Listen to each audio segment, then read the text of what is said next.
Welcome everybody to Talk That Talk, where we have the unfiltered, unscripted, uncomfortable conversation.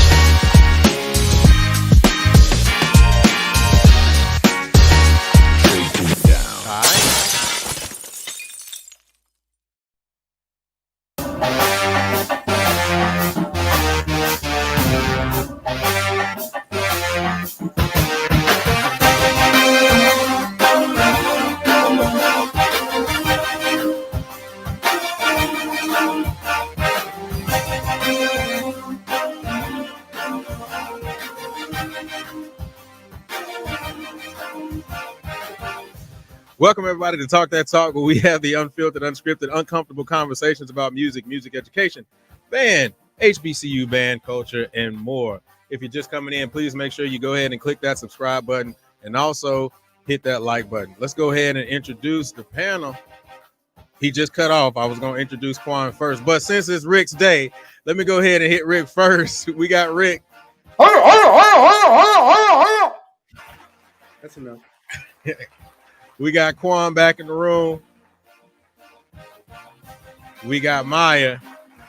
Hey, y'all. And we got a special guest today. Our guest panelist joining us today, Ms. Crystal Williams. Hey.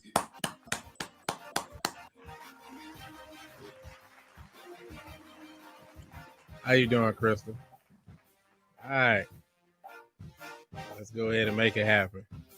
I ain't expect for you to hit that bark daddy on here, but it is what it is. So first off, I haven't talked to Chief, but hopefully he gets in here soon. First off, I do want to go ahead and start it the right way, man. I want to go ahead and show respect to my boy, my brother, Rick, and the Founders Day of Omega Psi Phi Fraternity Incorporated. Me and him, we always gonna go back and forth, but that is my brother. And, I don't care what organization that we're in, I'm always going to show love and respect. So respect to Omega Psi Phi. And Founders Day, I had to hit up a couple of my other boys, my other big brother, Sean, DJ Custom Summers, and my little brother, Michael Cofield. So respect to Omega Psi Phi. As a matter of fact, I'm going to treat y'all right. There we go. There we go. I wanted to. There you go. Open up the Sprite for me. Yes, sir. Yeah, there you go, Chris. Oh! All right. Good. All right, let's go ahead and get this thing started, man. Like I said, as soon as you come in, please make sure that you go ahead and click that like button, and also go over to the YouTube channel and subscribe to the network. Also, click the notification button so that way, every time that we have something posted, you will get it. All right. You already know how we start this thing off. First thing I want to do is find out what shows did you watch this weekend? What shows did you watch this weekend? What are your thoughts on any of the shows? You already know it was a big one this weekend. One of the most major, quote unquote, major battles that we have in the HBCU vicinity. So let's see what we got.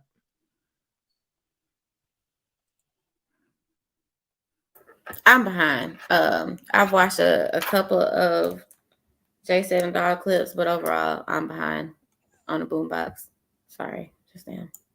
I'm so upset with you, girl. Come on, get it together. Listen, I know. I can't even begin to complain, but just this week has not been it. So I'm very much behind. I got you. Air hugs. We'll talk about it in the after party. All right. Rick, what you got? I watched the Boombox Classic. And I'm at a point now with most HBCU band and the SWAC in particular. I'm just bored. It's the same stuff every week. There's no variety. We get in the stands, no matter what the song, no matter whether it's a ballad, whether it's whatever it is, there's rarely dynamics. There's rarely contrast. There's rarely different colors from a band. I guess we can't play with different color anymore, but it's just boring. It's just the same stuff over and over. Everybody's yelling at each other. Everything's at fortissimo. And then when the bands try to play soft, it's extremely out of tune. extremely inconsistent. Like, I'm just tired, man. It's just boring. And I know all these bands, this band won, that band won. It's just boring. It's the same crap every week. And I'm just waiting for somebody to not be scared to play with variety and actually get credit. There's a lot of bands that try to play with different timbres and stuff like that, but they get no credit. All the people that know absolutely nothing about music get to say who's the best band in the country, and that's frustrating. It's like I heard the analogy somebody said it's like listening to people yell at each other all day. That's exactly what it is. No variety whatsoever. So I watched the Boombox. In my opinion, ain't nobody win.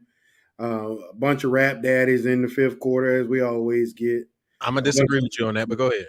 a bunch of out of tune ballads. Oh my God, what was that? That woman, not woman's worth. That intro to that "I'm Every Woman." Oof, that needs to go back to the drawing board. But yeah, I was just highly disappointed, and I have been pretty much all year. That's why I think I like Alabama State so much this year. So that's it. I'm gonna say this, because I'm a slightly disagree with you on the fact that I appreciated that they at least started the fifth playing full songs. Now, about a quarter away, halfway through, they went straight to the rap daddies.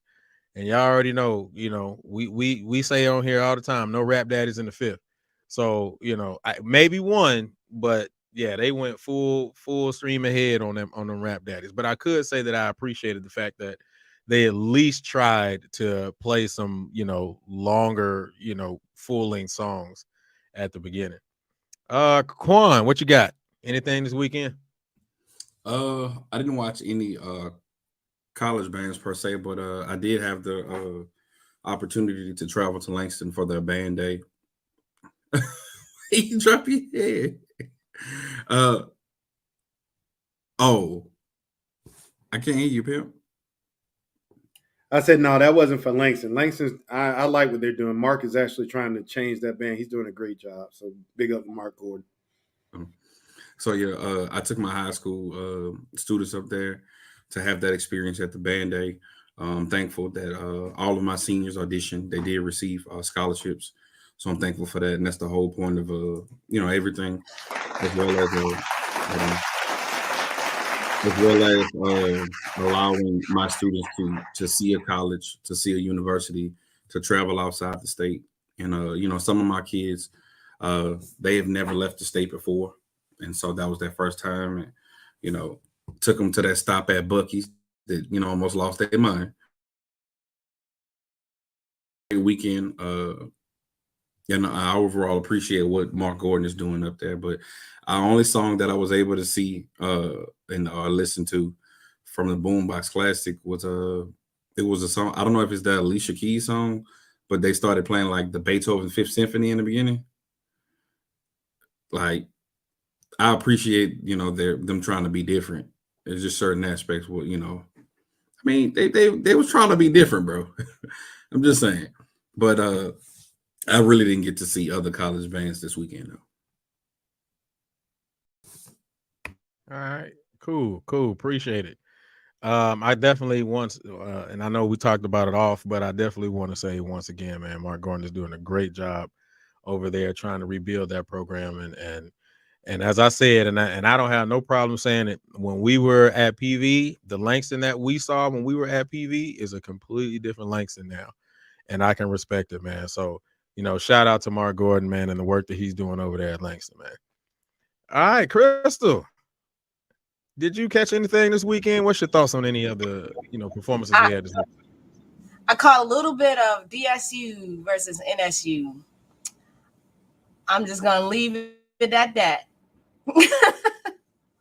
my grandma said, "If you ain't got nothing nice to say, don't say nothing at all." So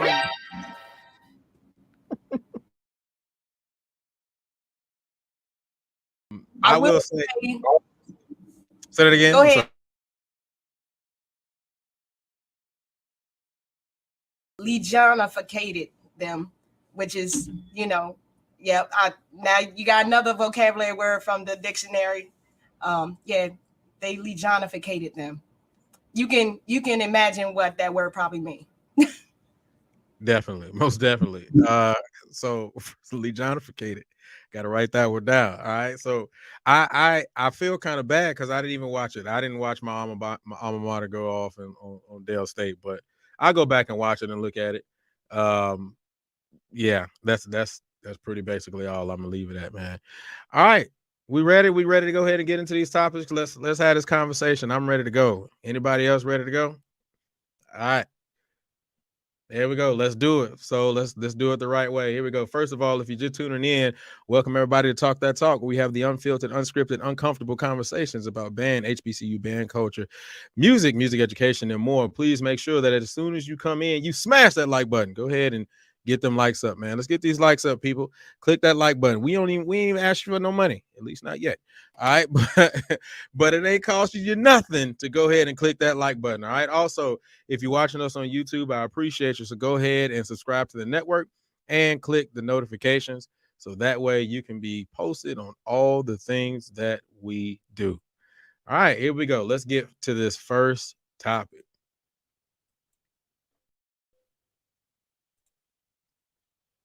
Here we go. Now, the reason why I thought about this one was it was actually a post that I saw from Crystal. And so I actually wanted to take it and expound on that. So let's have the conversation here. Are the old ways of band directing outdated? Are the old ways of band directing outdated? Quan, let's start with you. Because I'm a young band director, I guess I'm gonna tread lightly on this I guess answer, because I don't know all the old ways, quote unquote. So I don't want to come across like I do know the old ways. But as a teacher that's been teaching about 9 years, I do feel like that as time progresses and as children change with the times, I do think that your approach has to be different. I do think that the way you approach students, the way you make connections, that has to be different. And I guess, so what old ways specifically are you talking about? Is that recruiting? Is that pedagogy? Is that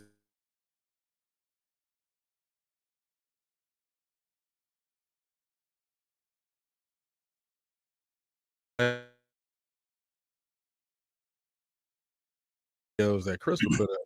And so one of the things that she was talking about was the physicality of it, the PTs, the way that we use push-ups and the way that we are very aggressive when it comes to the way that we used to approach our students or band directors used to approach us back in the day. So that's more or less what I'm talking about: the aggressiveness, the physicality of it, all of that. Well, from that context, yes, those days are long gone. Because honestly, you'll end up losing in the long run than winning. PT and physical training should be for the purpose of bettering the student and the musician, playing wise. But it shouldn't just be a punitive aspect of, oh, you sneeze, drop. You know what I'm saying? Like, because what ends up happening is you'll develop a culture where those people in your section are be making you drop and they still not a better player. You know what I'm saying? So from that aspect, yeah, those things are outdated. In regards to the aggressiveness, you can be quote unquote aggressiveness, but you also have to have that fine line of respect. You know what I'm saying? Like, even though that person is younger than you, or that student is younger than you, that student still is a human being. So if you're belittling or degrading them or for the purpose of humiliating them, then yeah, you are wrong. One of my favorite Bible scriptures is love compels. So when that student truly has a love, not just for music, but for that director and that visionary, they'll jump through the wall for them. So it's like, teach them. So it's those little things that you can make them compel you to really do what you want.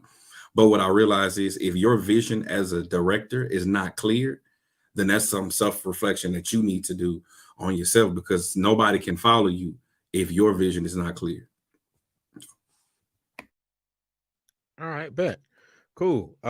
Since I got this from you, Crystal, are the old ways of band directing outdated? In a lot of ways, yes. And it's not saying that the pedagogy is incorrect. When we talk about pedagogy, how kids are kids from, the 70s to the 80s to the 90s to 2000s and now to, 2020. Music is music, and how you approach music should still be the same. You still teach fundamentals, but how you go about those fundamentals has to be different. Our students are inundated with fast information. And so you got to put time frames that are conducive to their learning style. You can't spend, 20 minutes on a warm up anymore without gearing them to that type of attention span, because you got to think everything they do is like a click away. Everything they do, even what we watch, TikTok, social media, when they click, it's about 60 seconds. So I learned from my band directors, you got to be able to, teach like you're on fire, so to speak. Hit them with information, make it relevant, and then move on to something else, and then maybe go back to it. But you can't spend like an hour on, a ballad without them being prepared, attention span, and what that looks like. When we talk about relevancy, of course, the music's got to be stuff that they understand. And if you're a really good teacher, you know how to connect old and new. And I'm just, year 15, I'm just starting to really, I would say, master. Hey, listen to this. Now listen to this. This is why it's relevant that you know both. When it comes to PT, since you brought it up, I brought it up because I was in a group and someone was defending like, the kids are soft. And I was like, well, maybe they're just more aware of what's right and wrong. A lot of us, we were groomed in ignorance. A lot of us are first generation college students. I am. And I had no idea what band life was going to be like until I was thrust into it. And when we talk about PT, I went to a clinic, a marching band clinic, about the damages that we do to our body. Raise your hand if your knees click when you wake up in the morning and you're not even 40, 45 years old. Yep. See, your ankles hurt. And that's because just because we did it doesn't mean we did it right. And when you know better, you do better. So just thinking about, are we doing this because we want them to look better and perform better on the field? Or are we doing this because this is what was done to us? And we feel like this is the only way, like my mother said, to skin a cat. There's newer and better ways to get things done. And if your go-to is always physical when it comes to discipline in your band, they really not your band. You just got hostages that fear you and don't necessarily respect you and honor you enough to do the right thing without, the kind of whip and the crack. And that's not saying you don't need to get at students sometimes and you don't need to, meet them with the appropriate level of discipline. But, if kids are doing what they're supposed to do, they're also learning. Even in college, you're still learning. And if everything is punitive and everything is reactionary, then that's just, to me, that's ineffective planning on your part.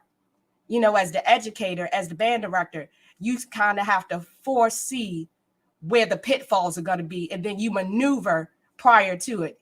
We all know, after the first week of band camp, your kids can't do this type of drill. So getting to 1 week before homecoming and being mad that they still not executing it the way you wanted to, you saw that week one. What did you do to try to get them to that level other than try to scale them into it? This generation is highly uncoordinated compared to generations past. They don't dance no more. So people don't dance no more like that old school. I mean, they don't. So you got to approach them a little bit differently. That's not saying you let up on them and you don't have a high standard. It's just how you approach them has to be more relevant to how they learn. We're wired differently now. Every time you touch your phone, the way your brain receives information changes just a little bit. This generation grew up with this thing in their hand. They grew up with it. You're not getting rid of it. Use it. Put the drill on their phone. Watch them execute. Okay. All right. Dope. All right. Maya. Don't shake your head, girl. Now, why would you do this? Y'all stay trying to set me up for failure. Well, all right, fine. You know what? You got next. But you got first on the next joint. But I I mean, even from a dancer's perspective, though, right?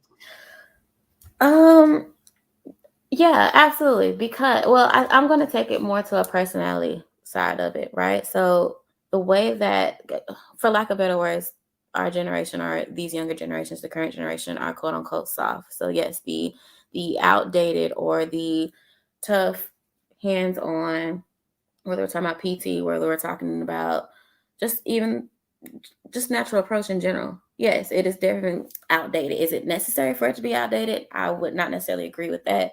But in terms of what can and cannot happen in the classroom by basis of millennials and what they're willing to stretch for versus not, what they're willing to call a lawsuit on versus not, yes, that has absolutely made it necessary for the style of direction to have changed to be able to accommodate that, because there's so much where, just like when I grew up, we had hit week. Hit week now would definitely be considered hazing. Can't do that no more, or can't do it in the same idea or in the same context, in the same frame of reference. So yes, the old ways of band directing have been outdated, but I don't necessarily agree with it. Wait, you But had in hit, the times in which we're, you had a hit week. Y'all was getting brands. no, highly intensive training. Oh, Let's be very clear. Let's thought be y'all very was in clear. the room with the smoke with like. No, it was not red lights and all of that. No. Exactly. Nobody. All right, got you. No, it was highly intensive training, but that's a whole nother conversation. Maybe that's a after party conversation. But yes, I agree. Yes, the old ways of band directing are outdated. Got you. All right, hold up. I agree. There we go. Rick, over there eating them doggy biscuits. All right. Wait a minute. No, that's Brown. Oh, you talking about Brown? I was gonna say that's Brownie that is tearing it up. He's tearing it up. With the fresh edgy. He said he was gonna get the edge up for Founders Day. Look at him. With the Dr. Heathcliff Huxtable sweater. Yes, Wait, sir. Brownie, Yes, sir. has anybody ever told you look like Dr. Umar? Uh-oh. No, I've never. Jeez, Ma, you coming with the smoke already? Huh? Words. Right. How about that? Oh Lord. I have been, yeah. I have been look like Cedric the Entertainer from every PV alum. Even when y'all take that dog, they take the picture to the band room door saying Mr. Brown and Prof Brown, and it was a picture of Cedric. I'm like, really? I look nothing like that man. Y'all have similar styles though, bro. You gotta admit that. The That's styles. okay. It's Dr. Brownie now, so tell him to Right. kiss it. Right.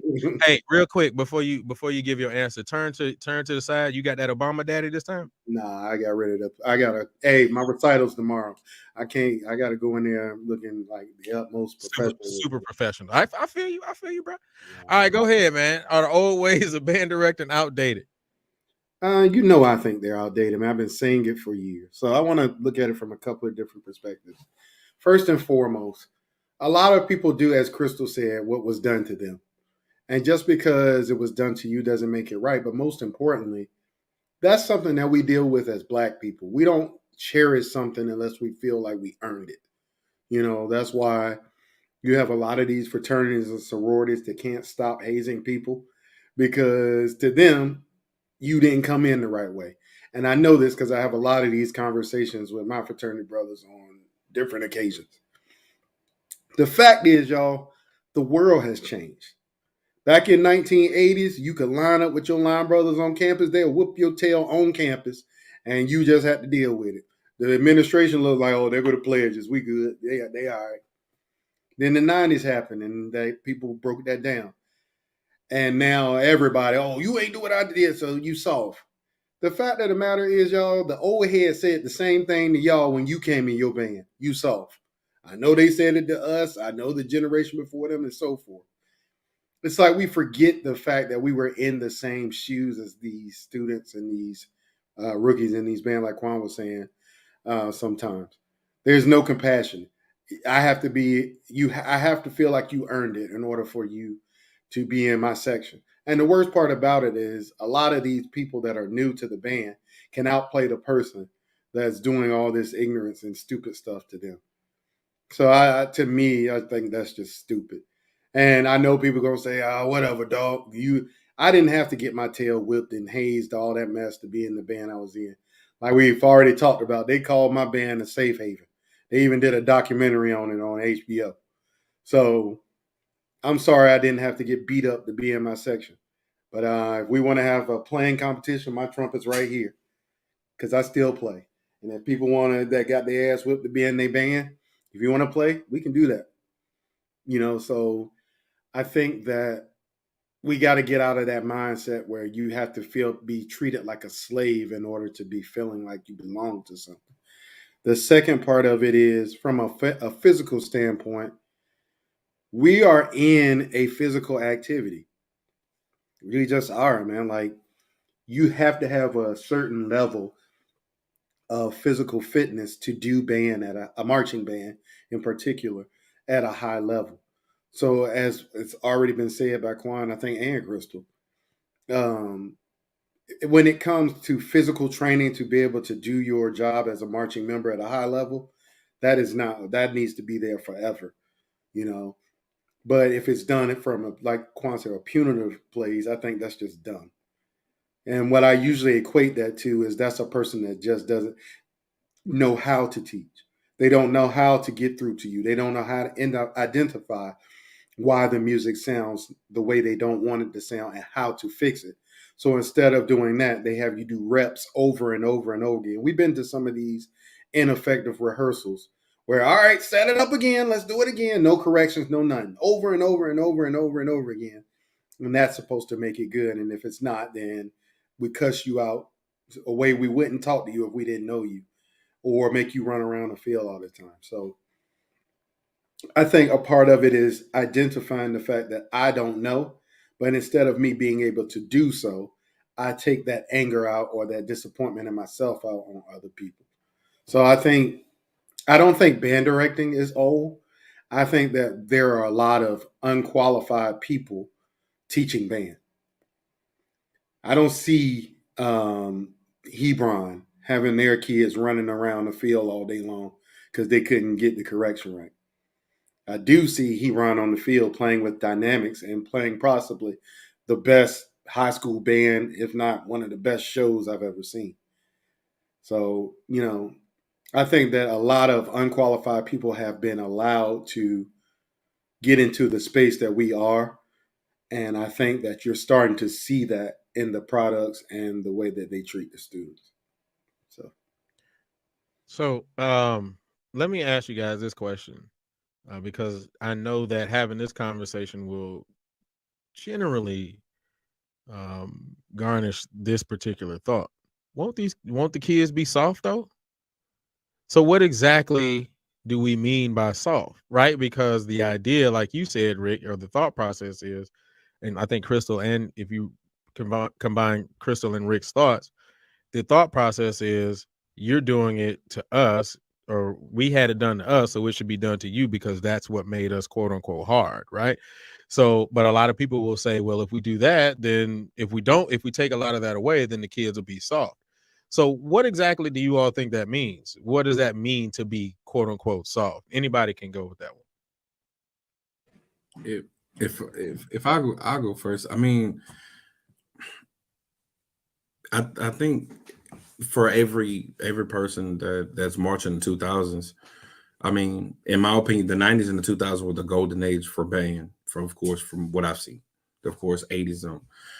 But as like I've stated on the show before, we're tribal people. So we operate from the perspective of rite of passage. So if you didn't go through it the way I did, well, you technically don't deserve this same award or reward or whatever the case may be.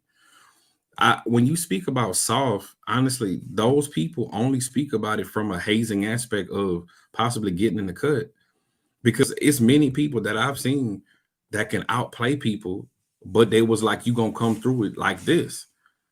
Well, if you already have the advantage, if the marching band is a musical ensemble and you're literally outplaying, and you're outplaying the people, then what's the point?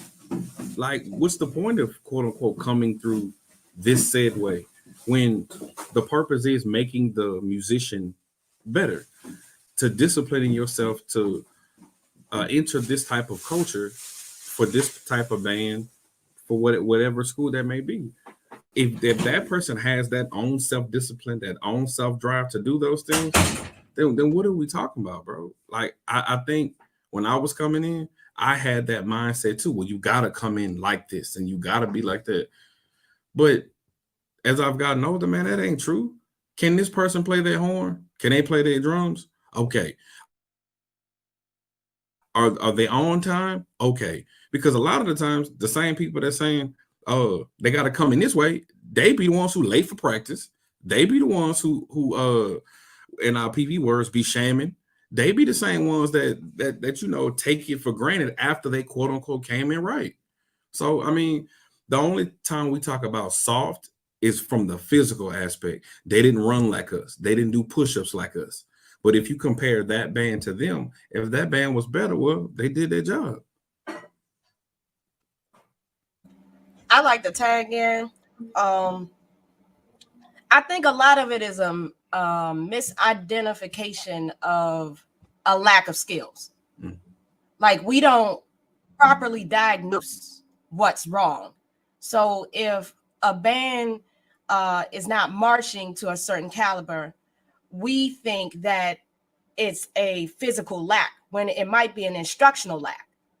It might be we haven't broken down the fundamentals of marching in a way that is received by the masses. As a teacher, I was always taught, if your whole class is failing, then you the problem. And so that doesn't mean me, the failing teacher, I gave out a bunch of F's and I say, well, I did my job. Yeah, did you? And how effective were you in doing your job? And when it comes to, I completely identify with that, Quan. I came from the middle of nowhere. I didn't come from a marching band world, but I was taught how to play. My band directors were real big on, you need to know how to play. You can learn anything else after you know how to play. And it's true. And I think I had a problem in my mind with someone trying to convince me that I needed to get my butt beat when I was smoking you. It's like, I don't care if I'm a freshman or not. I'm like, well, did it make you play better? And, from the sound of it, no. So how is this benefiting? And when we talk about the new generation, they're a little bit more like that on a norm. Like, they're quick to question. Even my son, he'll question something in an old school. He might got his face knocked off, but he's not coming from a disrespectful realm. He's trying to understand how it connects. This generation is always trying to connect information to something else. And so sometimes where we miss, where we think is maybe soft, maybe we haven't explained it or done it in a way that makes them intrinsically want to do it without all of that. I was always taught the best motivator is the intrinsic one. That's the one where you own what you're supposed to do. Extrinsic, that's reactionary. That's only after you march me 27 times through the show that I'm just tired of being out here and I'm going to do it right because I'm tired. I'm not trying to do it right because I want to make the whole thing look good or better. And we don't have good reflective practices when it comes to the whys. Like, I love Mondays after a game, because then if you have a good program, then you start to talk about the why, the good, the bad, the ugly. And then it connects when you go back outside on Tuesday. You're like, now you see what we were trying to fix, and it connects a little bit more. I think we just need to be a little bit more reflective and transparent with students and how they look and how they sound. We do a lot of lying. That's just being honest. We do a lot of lying to kids and bands, college and high school. Somebody says you sound good, but really you got a good media team. That's a whole nother. I'm going to stay away from that one. I said what I said, though. I think a lot of it too, y'all, and correct me if y'all think I'm wrong. A lot of it is when people get called soft, when they push back against the old people that try to push this stuff onto them. Anytime they don't let you do that to them, you soft, because you won't accept that stupidity. And a lot of it, in my experience, has been that. And at the end of the day, I'm looking at some of the comments and all, and I appreciate where some people are coming from. There's a lot of things that we have not adapted to this show band style that will make some of these things easier. if you're teaching performance before you get on the field, then, and I'm not talking about performance as in do it to the best of your ability. I'm talking about like general effect. How is this supposed to come off in your, like what you're doing on the field? So I'm a clarinet player. My second clarinet part is just as important as the next person, whatever person, the screamer in your band. So like actually having those type of objectives in your lesson, actually planning your rehearsal before you step in the band room instead of just going in there and just winging it, which I've seen done a lot. Like there's a lot of things that will make, teaching revolutionize, if you want to call it that, but it's just simple things that are already being done. So I think that just in general, this generation of student, and they already know they don't have to put up with that mess that we all had to put up with in some way, shape, or form, and they know that before they show up. They know about Robert Champion and all these other things. So they're not going to just let you say and do whatever you want to them, and I don't blame them. And kudos to them for being strong enough to stand up to a group of people that feel like they had to do it the way they did to be in the band. So that's it. All right. Good. Cool. Very good way to start this show off, man, and kick it off the right way. Sorry about that. I had to get myself together. But I'm making that face, man. Everybody got to clear their throat. Let me clear my throat. All right. Anyway, but yeah, go ahead, Rick. Go ahead, set it out one time. There it is. All right, cool. If you're just tuning in, welcome everybody to Talk That Talk, where we have the unfiltered, unscripted, uncomfortable conversations about band, HBCU band culture, music education, and more. Please make sure that as soon as you come in, you go ahead and click that like button. Let's get these likes up. All right, I'm seeing these likes go up, but I want to continue to make them go up. All right, we want our likes to match our viewership. All right, also, please make sure that if you're watching us on YouTube, go ahead and subscribe to the network. If you're on Facebook, click open and go to the YouTube, subscribe to the network. You can go back to Facebook. Make sure you turn on notifications as well. All right, here we go. Next topic. This was given to me by my brother. There we go. I'll go ahead and preface that.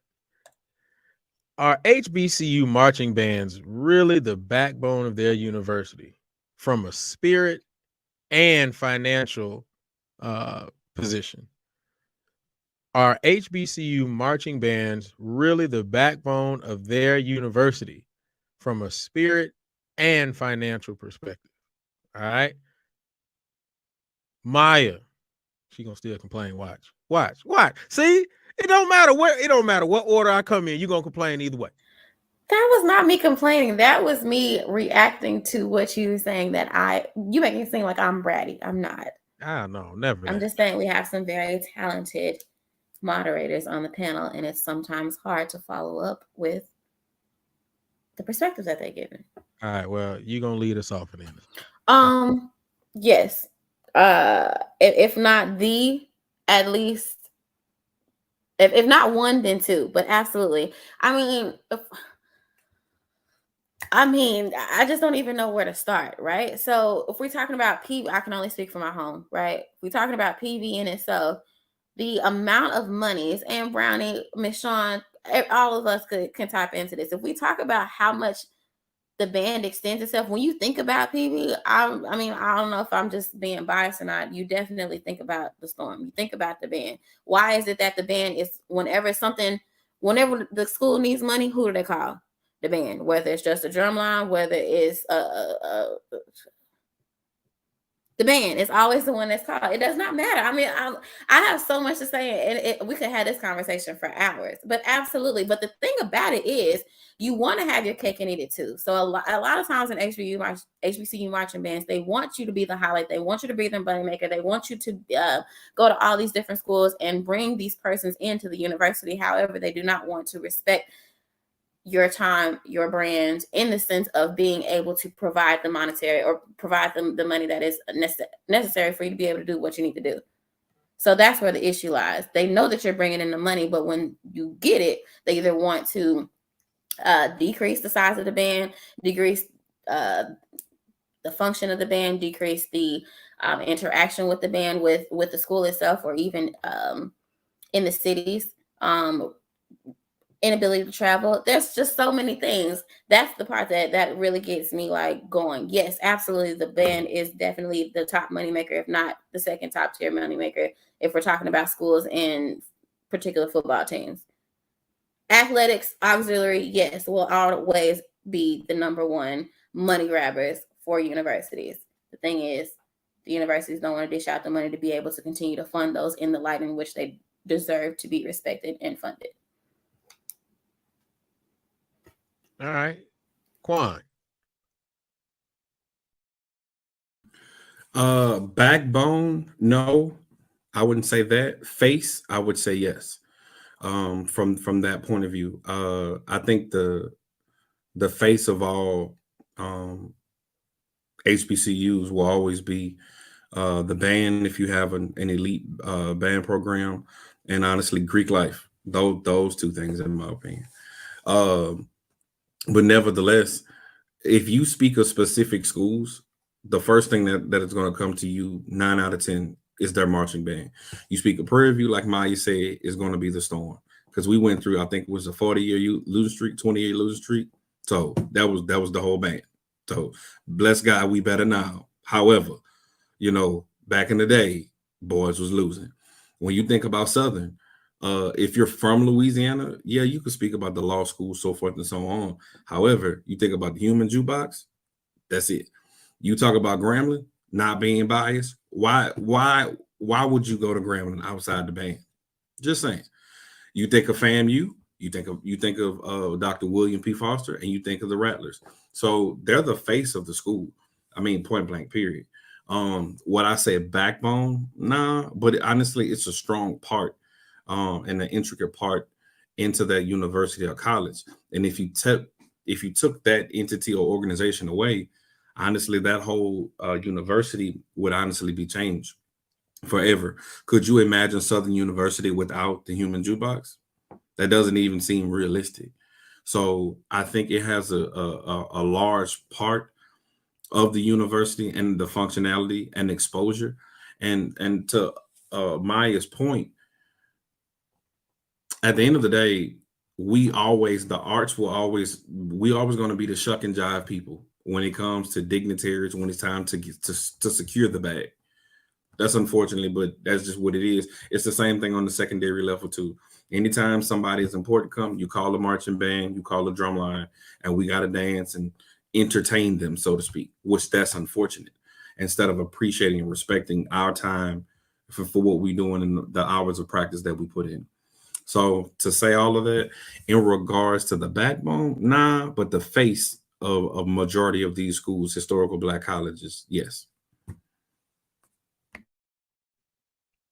Okay.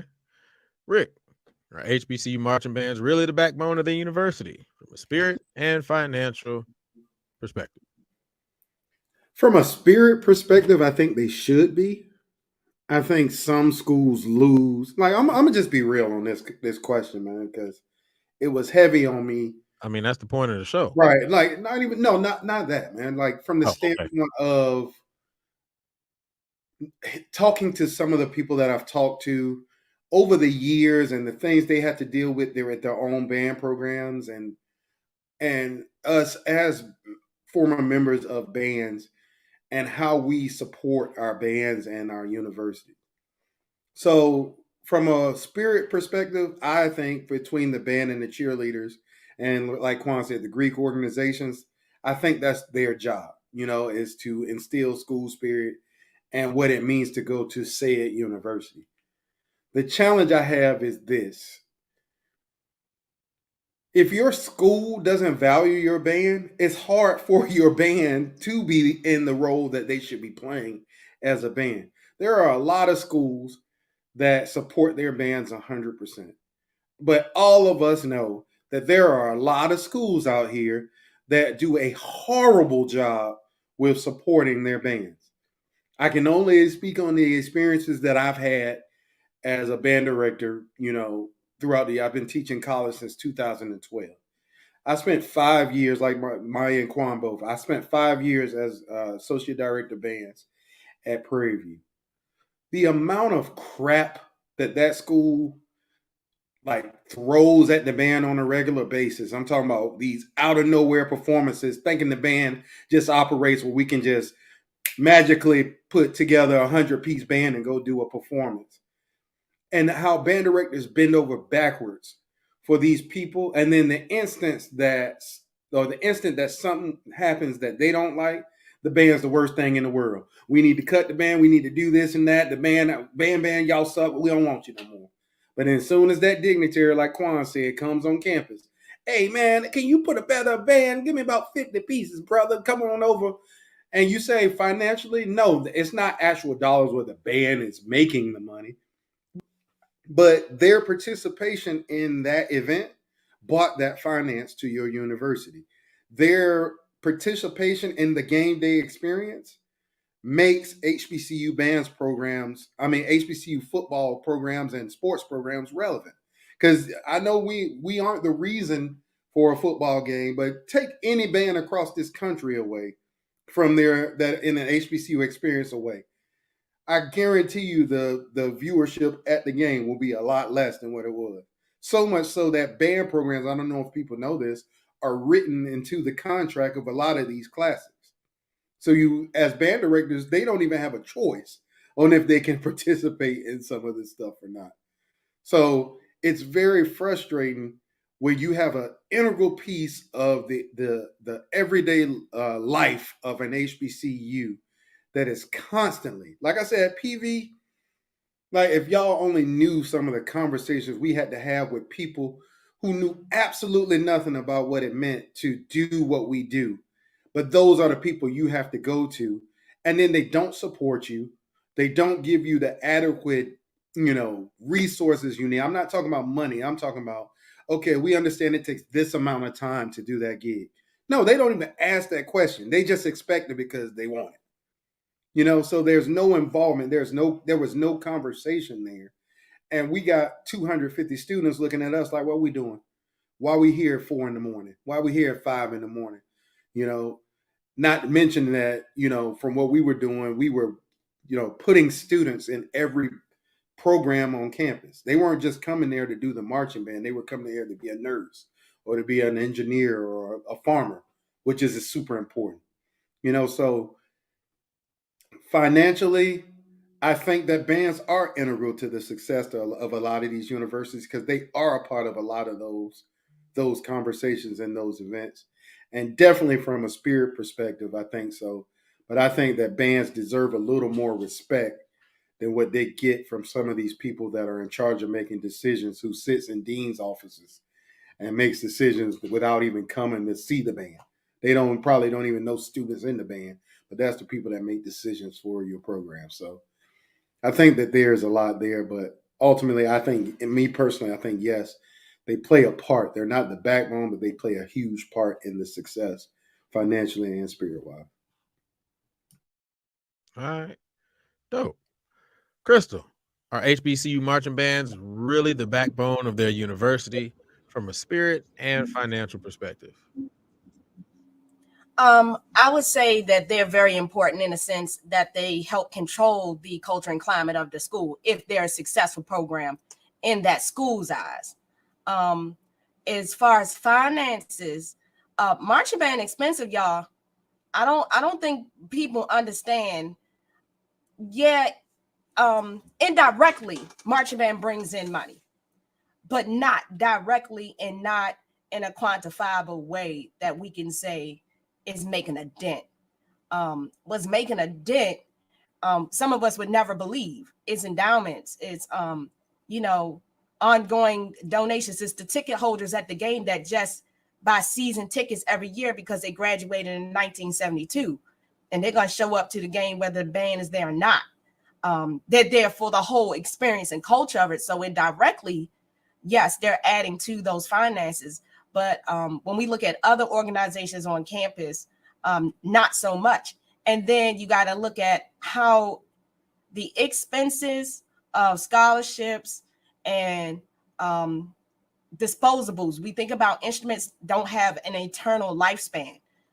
Uniforms don't have an eternal lifespan. And you have a big recruitment year, that's more money out than you might get back in. But at the end of the day, it's part of the culture, and it does help bring behinds in the seat. When we talk about the spirit, absolutely. Just to take a quote from my band director, it's the first thing and the last thing you hear. And we all really think about it, those little freshman orientation, those little summer, that's the first thing that was usually your first experience with the university. If you wasn't, like most of us, a part of it, but even still, you're a part of that first experience, and you're part of that last experience. If you are so blessed to get that cap and gown and walk across that stage. So not backbone. I will say part of the support systems that makes the university what it is, if successful. Now, if unsuccessful, they could give a goddamn about your band. And it's reflected in a lot of our HBCU bands that we can't just figure out why they can't just get off the ground. Why, historically for years and years, they're still trying to, even get to, just being par. And that's because usually behind the scenes, the university doesn't see value into sewing into it for it to get to a point where they start to see some of the residual effects of supporting it. And we experience that in education now too. If we can't quantify what band is with a grade and test scores, then it just doesn't get any support. So I wouldn't say backbone, and I would say part of the culture, definitely, and a big influencer, and financially doesn't even make a dent. All right. Cool. Dope. Any final thoughts before we move to the next topic? Nope. We good? Okay, good. All right. All right, then. If you're just tuning in, welcome everybody to Talk That Talk. We have the unfiltered, unscripted, uncomfortable conversations about band, HBCU, band culture, music education, and more. All right. Please make sure that when you come in, you go ahead and smash that like button. Touch that like button. Go ahead and tickle it just a little bit. All right. Let's get these likes up. Let's get these likes up. We want the likes to match the numbers of viewers that we have. And I'm liking the viewership that I'm seeing, but let's go ahead and get these likes up. Also, if you're on the YouTube channel, go ahead and subscribe to the network and turn on notifications. If you're watching on Facebook, go over to the YouTube channel, hit the subscribe button, and go back to Facebook. All right. Next topic. So this one's gonna sting a little bit. Maybe not. I don't know, but we're gonna make it real personal real quick. So we always talk about how certain programs can do better, right? But if you could change your program in 3 ways, what would you do? So if you could change Quan, I'm just going to use you as an example because you got the confused face. If you could go back to Prairie View right now as a director and change 3 things, what would it be?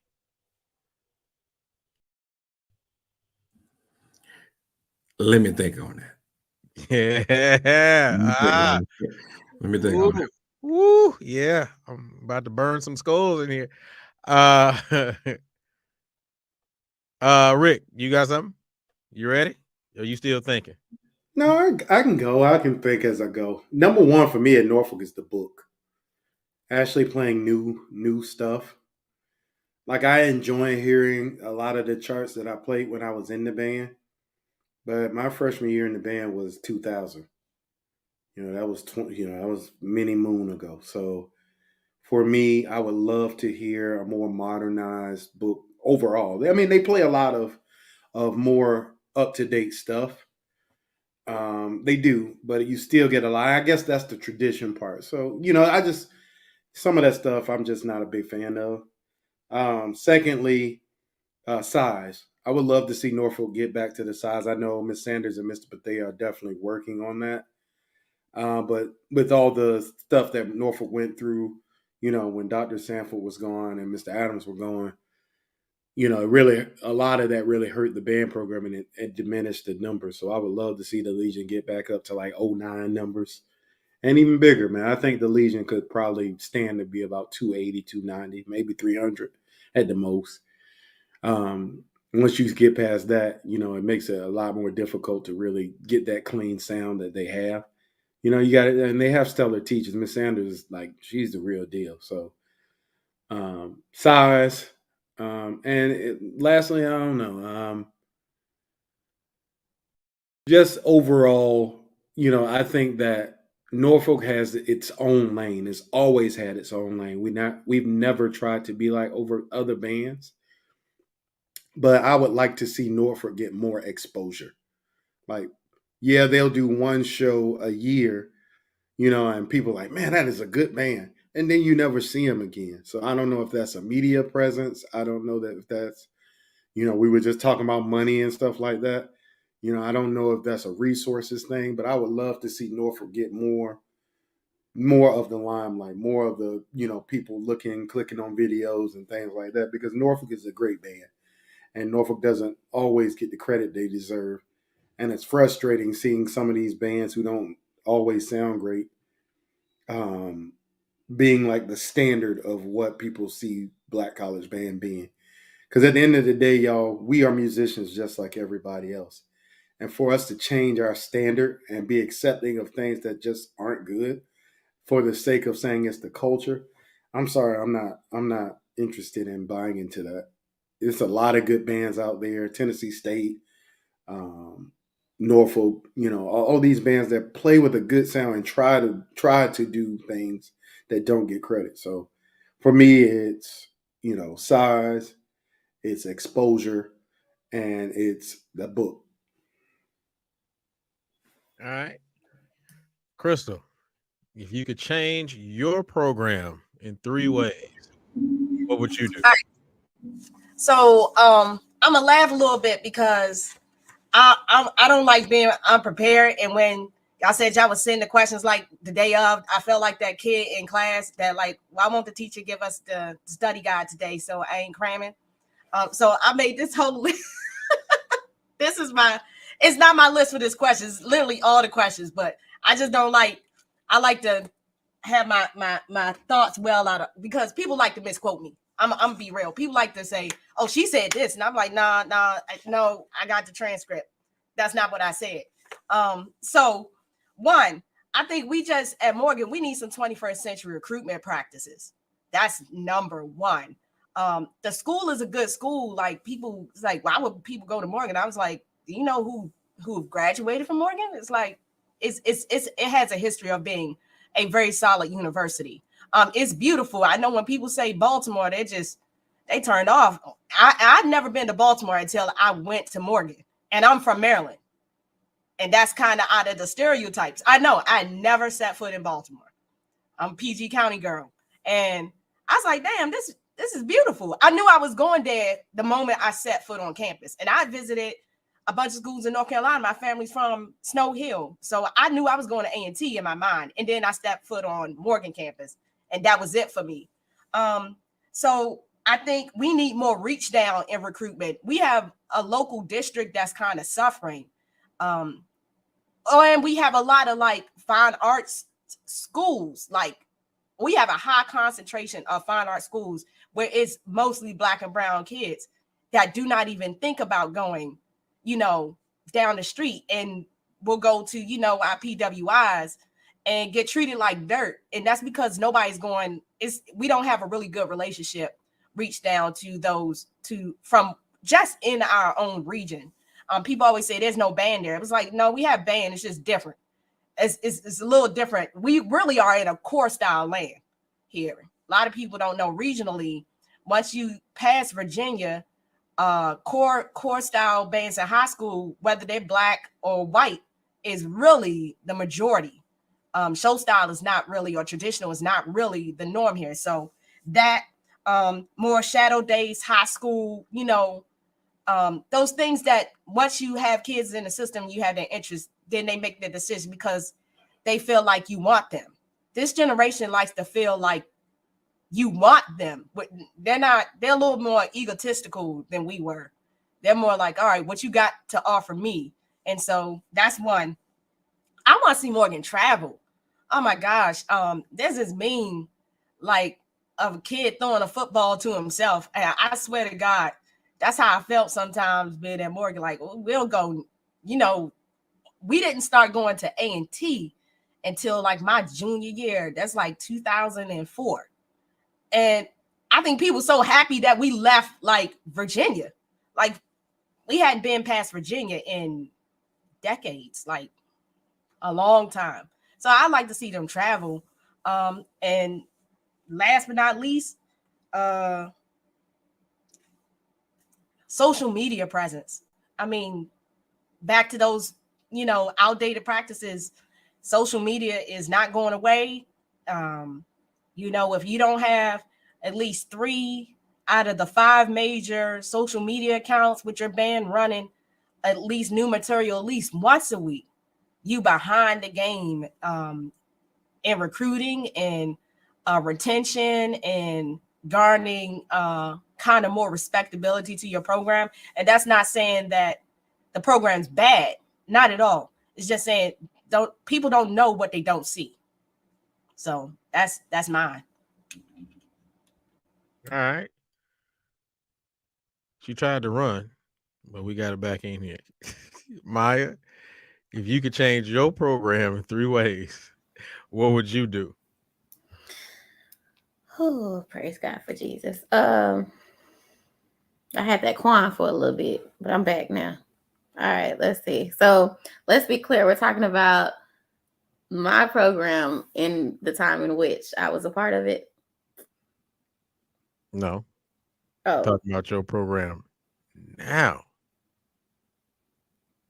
okay. Well, the ones I came up with apply for when I was a part of it. So that's just Okay. what All right. I'm gonna be able Okay, to we'll rock. say. We'll rock with you right there. All right, we go ahead. I guess. Ooh, Lord Jesus, I'm nervous. Put you on the Okay. spot, girl.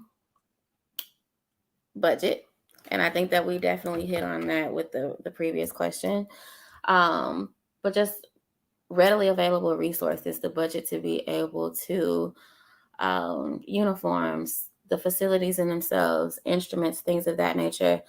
Yes, I think that when persons feel valued, when they feel like their output is being matched with the input, that speaks to camaraderie, that speaks to motivation, and that helps one thrive. So I think that if those resources are readily available and allocated, then that definitely has the opportunity to enhance certain things, whether that's in-house, from administration itself, strictly in Hobart, whatever the case may be, all things considered. Now, okay. So I wrote band heads versus bandsmen.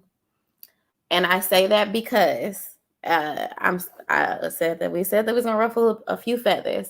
Now, during my career in the band, I think that we could have done a lot more, got a lot further if those quote unquote, not necessarily bad apples, but those persons who align themselves with a particular negative type of thinking, as opposed to wanting to orchestrate or carry out or facilitate the vision that was being provided. I think that definitely could have took our band program within those years. I think we could have been closer to what we're seeing now, or the transition in itself. But I do think that comes with certain things. So another point that I made in my notes here was the introduction of the transition of changes. Now, the way in which 10 between 09, between 08, all the way to 12, we experienced some very significant changes and transitions. And I think that definitely had an effect on the growth in which we could have seen, or the lack thereof. I think that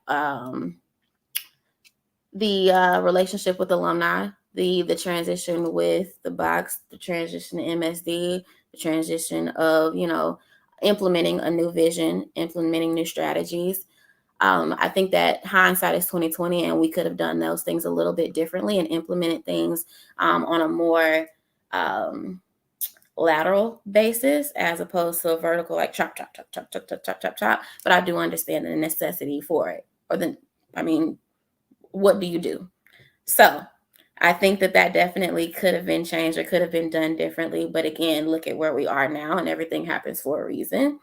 But I do think that in terms of the traditions, or the just the overall program in itself, of being able to link the old with the new, those things could have been done a little bit different. Everyone could have done a better job from beginning to end, administration, alumni, current, old vision, new vision, all those things. Who is it hot in here? Is it just me? You made it through. I'm so proud of you. And then lastly, well, I had an honorable mention, accessibility and exposure, but I think that can also fall under the umbrella of budget. But also, if we had 2021 technology, if we had 2021 cameras, media teams, and all those things, I definitely think that could have done a lot more for the Storm or for our band programs as in general, from 2010 all the way up until now. So proud of you. You made it through. Look at you. Thank you. You know, I don't like ruffling feathers. I'm sweet. You got to ruffle a couple of feathers. You know, you got to do it. Cool. All right, I know Quan gonna do it though. He gonna ruffle some feathers, right? Because last week Quan was on the roll last week. So Quan, if you could change your program in 3 ways, what would it be? Well, I wrote my answer just like Maya for the time that I was there. So, as a teacher, facilitator, you wasn't clear. Yeah, we got scared. Scared. Unfiltered, uncomfortable, unscripted. But go ahead. So for me, honestly, I wish our field show format was somewhat different at times. When I marched, of course, Entertainment Tonight, first drill, set up for the box, do a fire feature. We come back, like we knew that format. Black Foxes come do their thing, dance routine, so forth and so on. So I do, as a director now, I do appreciate those type of drills that Prairie View is doing now. It's a different sense of variety. And so I love that. And I wish I would have been able to be a part of those type of drills coming up. Number 2 for me, and I know y'all gonna be like, what? I wish the box would have been showcased more, not just on the field show, but from the perspective of meeting on the track and different showcases around the area and city of Houston. I know you're gonna say that. So just be clear, like I can't recall the last time they did a track battle, but if you're a percussionist, like when you going against TSU dancing all on the track and you like, Prof, let's go. And he was like, go on, get up there, bro. Like, and so we never battled on the track. We never did face-to-face battles. We never did none of that. So that's something that I wish, we would have been had the opportunity to do. But this is maybe a little different, and I know we can't control life, but I wish Prof Ed, regardless of however he would have transitioned outside of Prairie View, he still would have been able to see the fruits of his labor to what Prairie View Band is right now. I think that is just due for him for his, I think he was there 20 plus years to 20, 30 plus years. I wish he would have been able to see that. But overall, right now, I don't have any issues, honestly, with Prairie View and what they're doing and the direction that they're going. They're graduating people at a high rate. The band is doing, much better. The band that has exposure. And as my honorable mention, I wish we would have had a goddamn media team, period. Because from 05 to about 07, Prairie View had no videos. And if they did have a video, it was horrible pixel, or it would be a video of somebody else band playing, and then we happen to just fall into their footage. So, I mean, otherwise, those things, I think that's the things I would have changed. All right. Shout out to Gig Steve, man. I got to say that. Shout out to Gig Steve, man, because y'all older PV folks, y'all be talking about the lack of exposure that y'all had. Boy, Steve had us on point. That 2000s recruitment video with Rick playing the A flat at the end, the 01 season DVD. Did we have a DVD? It was a VHS back then. We had the 02 season DVD. Yeah, so we kept stuff going, and then right after Steve left, I took it. So yeah, man. Shout out to Steve, man. We had our media team. But let me say this though, Julian, man, and I can speak for me. I didn't even know people had like recruitment DVDs like that. The very first recruitment DVD I ever saw was North Carolina A&T one, when they had that battle in the gym and they blue suits and they were playing all around. And then I would just be calling random bands to see if they got footage, to honestly collect footage, to honestly see. So like Prairie, we didn't even really even have anything like that until later, unless you knew Barbetta Freeman, and then she'll send you a DVD herself. But outside of that, we didn't have no media team, bro. But you know what's crazy though, Quan? Like nobody did. Like other than like Norfolk State, and they were investing huge money into Steve, man, to do what he was doing. He wasn't doing it for free. Most people had those VHS daddies and stuff like that. And the sad part about it is, it's a lot of good bands that get no exposure. Morgan is a good band. Like Morgan has a good sound. They're clean. They have a lot of good things happening, man. But they like that's funny. Like the Tree of Life, that's hilarious, Crystal. But you know, like the band is a good band, but if people aren't, you know, seeing the videos, and then every time you log on to Instagram, Facebook, Snapchat, everything you see in other bands, it makes it hard for a lot of these good bands. North Carolina Central is another one. DeLand's good, doing great work with that band. They sound good. But, you know, the fact of the matter is we live in the social media generation, y'all. And it's an investment. Those cameras are, you know, $3,000-$4,000 a pop. And most bands don't have the resources. You'll have an alumni that may have the cameras themselves, but they damn sure don't have the drone flying above the field and 3 and 4 cameramen with 4K cameras, the Zoom set up on the sideline to make sure you get good. Like they don't have that type of money. Like, you know, we barely can put new horns in people's hands and have a uniform that ain't cut slit down the middle for somebody to rip the uniform and still marching in it. So all that's, you know, I don't think. You know, PV, even when y'all were in the band, I can find clips. They may not be the best quality, but they out there. So, yeah. I mean, I will say this. I agree. Back during those times, nobody really just had clips like that or videos. My best friend, not Rick, but my other best friend, he marched for the Ocean.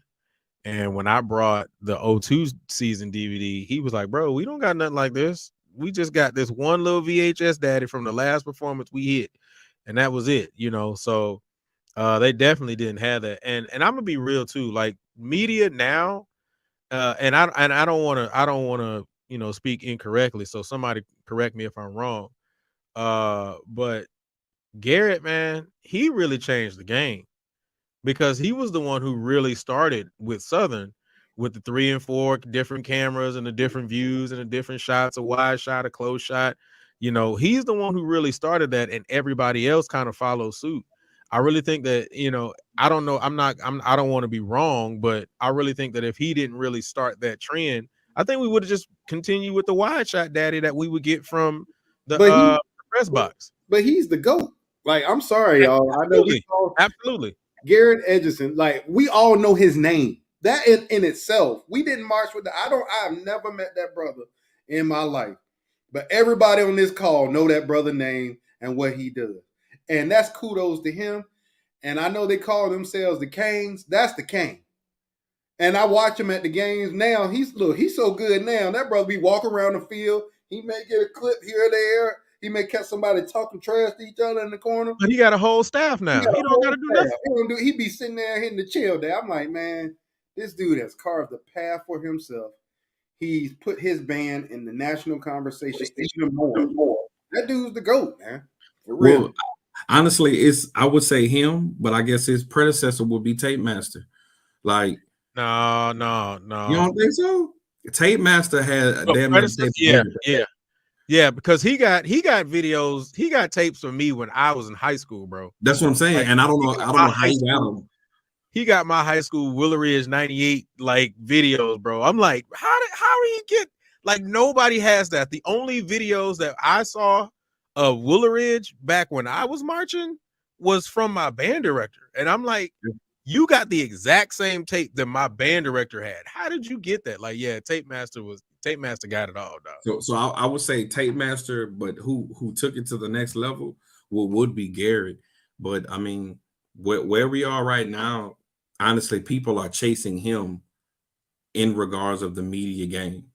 And honestly, where it's going, I mean, from the band hall sessions to, I mean, he started it all. So I mean, yeah, he's a GOAT. And I will say, as a media person, you know what I'm saying, I'm always in awe of, you know, what Garrett puts out, man. It's just it's dope every single time, man. But the other part of it is what Crystal said in the last segment. Your band has to be something that people want to see. Because a lot of bands can invest, you know, hundreds of thousands of dollars in equipment. I'm sorry, y'all. If Bowie put out that type of material, I'm sorry, Chris. I know you from Maryland. Woo, I They performing with Master P. you know, Performing with Master P, bro. Watch that. I'm not gonna be like, hey, boy, this is some awesome video quality. I'm like, I'm good. Wait a minute. I like to disclaim. I'm from Prince George's County. Bowie is in Prince George's County. Bowie is like 10 minutes from my hometown, 15 minutes. I went to Baltimore to go to school. Understandable. Hey, Garrett Edgerton. Hey, Garrett, if you listening, it's a couple bands that can use your services, bro. You be a rich man. You make some of these bands. What's crazy? Oh my God. I got to go on Tape Master for a second. I had no idea about the culture. Tape Master is the only reason I knew about any band beyond the DMV. He literally has like a chitlin circuit of band tapes. Like that's like I would be in my dorm, and then you know my frat bro Baloo would be like, "All right, we having tape night." I'm like, "What? Y'all just come in my dorm? There you go."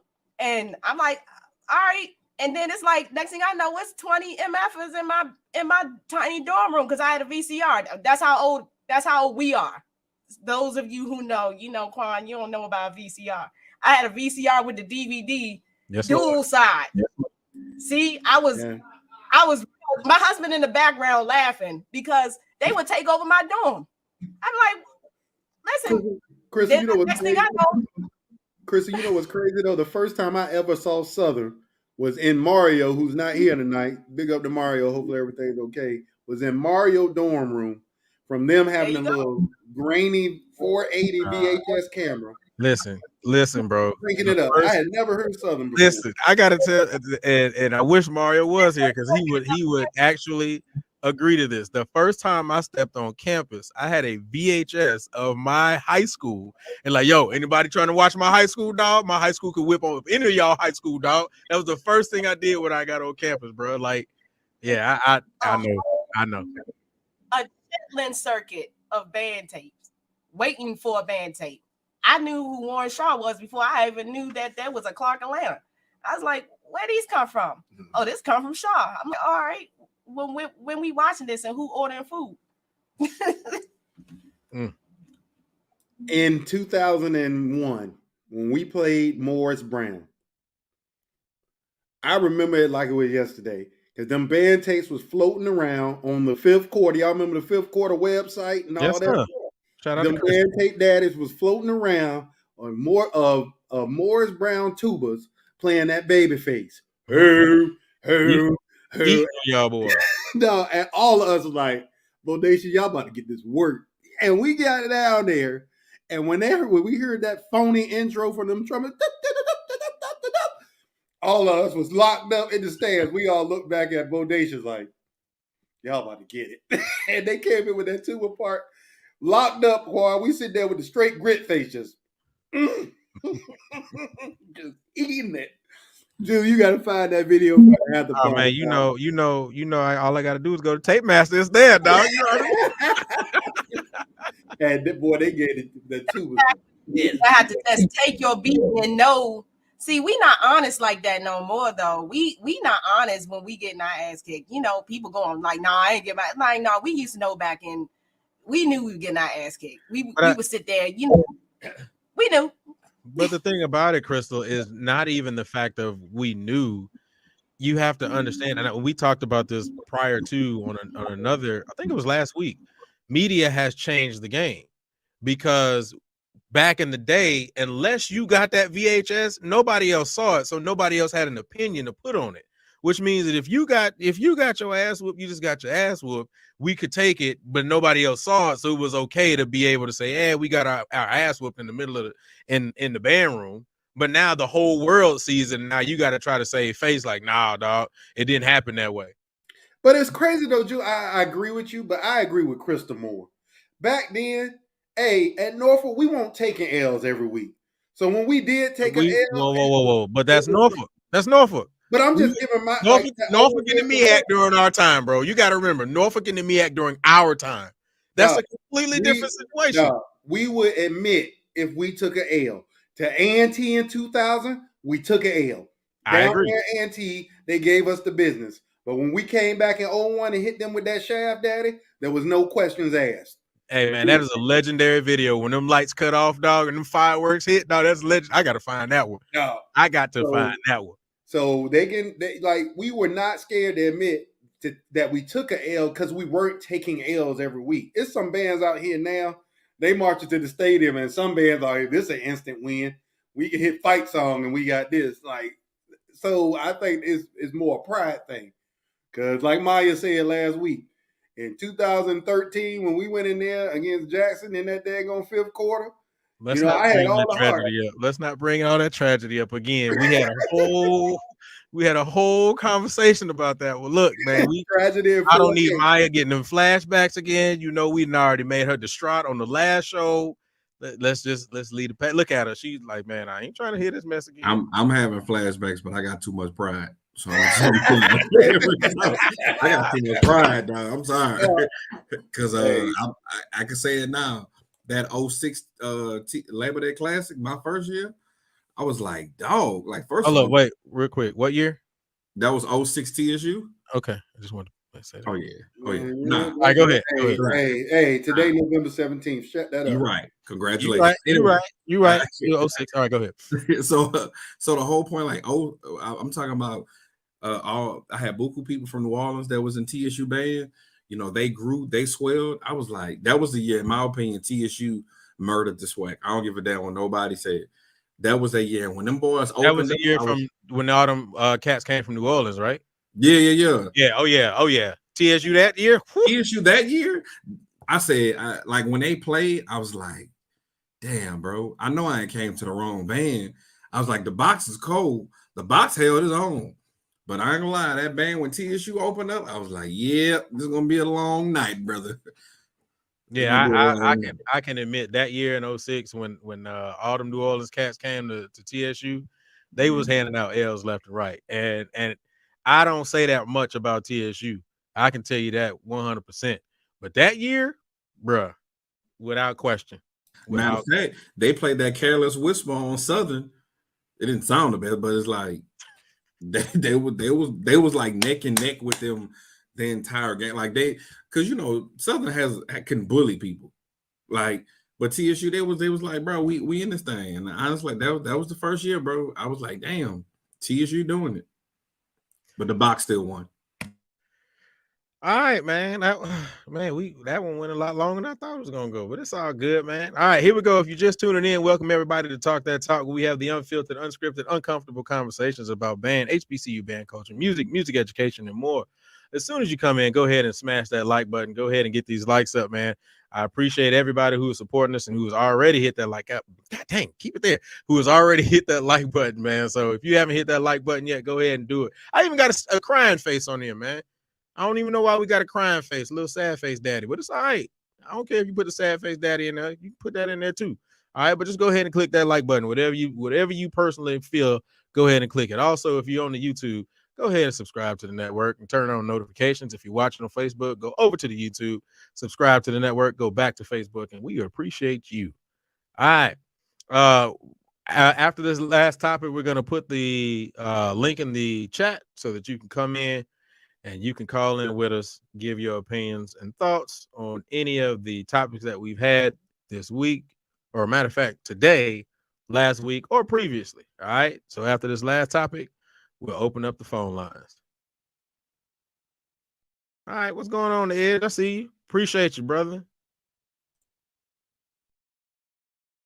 Garrett, you the GOAT. I mean, hey. showing love, man. Very much that. I think I said that like a week or two ago. Like, if you don't think that man really changed the game, you're smoking crack. Nah. God, crack. You went to the immediate worst. Well, of it's the better than what I was gonna say. But we got Tom Brady on here, cuz. Very much that. And the thing is, like, as he continued to, and I remember talking on this. I don't know what we were talking about. As he got better, his equipment got better, his vision got better. I mean, shit. Okay, Absolutely. let's just get off of it. He started, why everyone is forced to do what they're doing now. He started and with still, 720. still trying to keep up. He started with the 720, went to the 1080, and then right to the 4K. So hey, I mean the drones, the little, what you call this thing that go into instead of putting your plume in there. Movi, whatever. Sure, that. Yeah. Who's doing that? You get a top shit. Yeah. Don't get me. She got a little happy. Oh, okay. All right, here we go. No, because I appreciate artistry and I can appreciate value and like having a vision and being able to work through it. I can appreciate that. I said you got happy. I didn't say nothing else. You implied something. I am happy. There you go. Put a smile on your face. It's happy. There we go. See, we let them all smile. All right, here we go. Last one. Even for me, this might ruffle some feathers, but it was something I thought about. And I wanted to go ahead and put it out there because it's really a thought. Three of us on here probably all of us on 3 of us on here gonna really take it personal, but just some thoughts here, man. These are thoughts, uncomfortable conversations. Here we go. Kappa Kappa Psi and Tau Beta Sigma, needed or not, and why? As a brother of Kappa Kappa Psi, hey, gotta ask the question. All right, Kappa Kappa Psi and Tau Beta Sigma, needed or not, and why? Ooh, who am I gonna go with first? Rick. Also, as a brother of said organizations, yes, Rick is my sister, by the way. Just wanted to put that out there. Shut up. But being a member of both, needed, no. Valued, yes. I think that KK Psi and Tau Beta Sigma serve a valiant purpose when it's serving the actual purposes of said organizations. When other things take precedence over what the organizations were created to represent, then that's when you lose some of the value of the organization. There are a lot of bands across the country that don't have KK Psi and Tau Beta Sigma. But for the bands that do, and those chapters are strong and operate at a high level, they bring a amazing service and experience to the band members, man. And I think personally, especially in an HBCU, I think that there's an added level on top of that because those KK Psi and Tau Beta Sigma chapters are also a part of the Black Greek experience. I know people like to say that those two organizations aren't Greek, but that's a lie. Phi Mu Alpha, SAI, KK Psi, Tau Beta Sigma, Mu Phi Sigma, whatever you have at your school, those organizations automatically are a part of the Black Greek experience because a lot of us, A, are Black, and then B, a lot of us are members of other organizations also. So I think that it can be easy to get away from the purposes of these organizations, and if people don't even require the people to learn them, then how you expect the people to, live up to what these organizations are about? So I think at the end of the day, they are absolutely valuable. They aren't essential, but they bring a value to these programs when operated at a high level and in the path that they're supposed to serve. Okay. Crystal, Kappa Kappa Psi and Tau Beta Sigma, needed or not, and why? See, I knew that you were going to call me. I wanted to go last. I gotta start my disclaimer.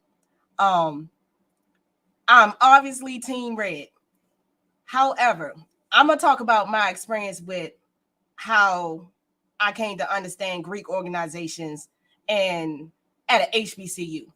So I'm a first generation college student, so I didn't have any background to what it is to be in an organization. Nobody in my family's gone to college, and I'm still the only one who attended and graduated to HBCU. And I have a big Southern family, so that means I don't have nobody in my ear to say, do this, don't do that. And I remember like the first day of band camp, I called home. I'm from rural Maryland. I'm from a little town that, you know, in the history book is where John Wilkes Booth fled the law. That's all you gotta know about Akakeek. And so, yeah, you making that face, Quan. Like, see, there's places that are a blip on the map. I'm from that blip.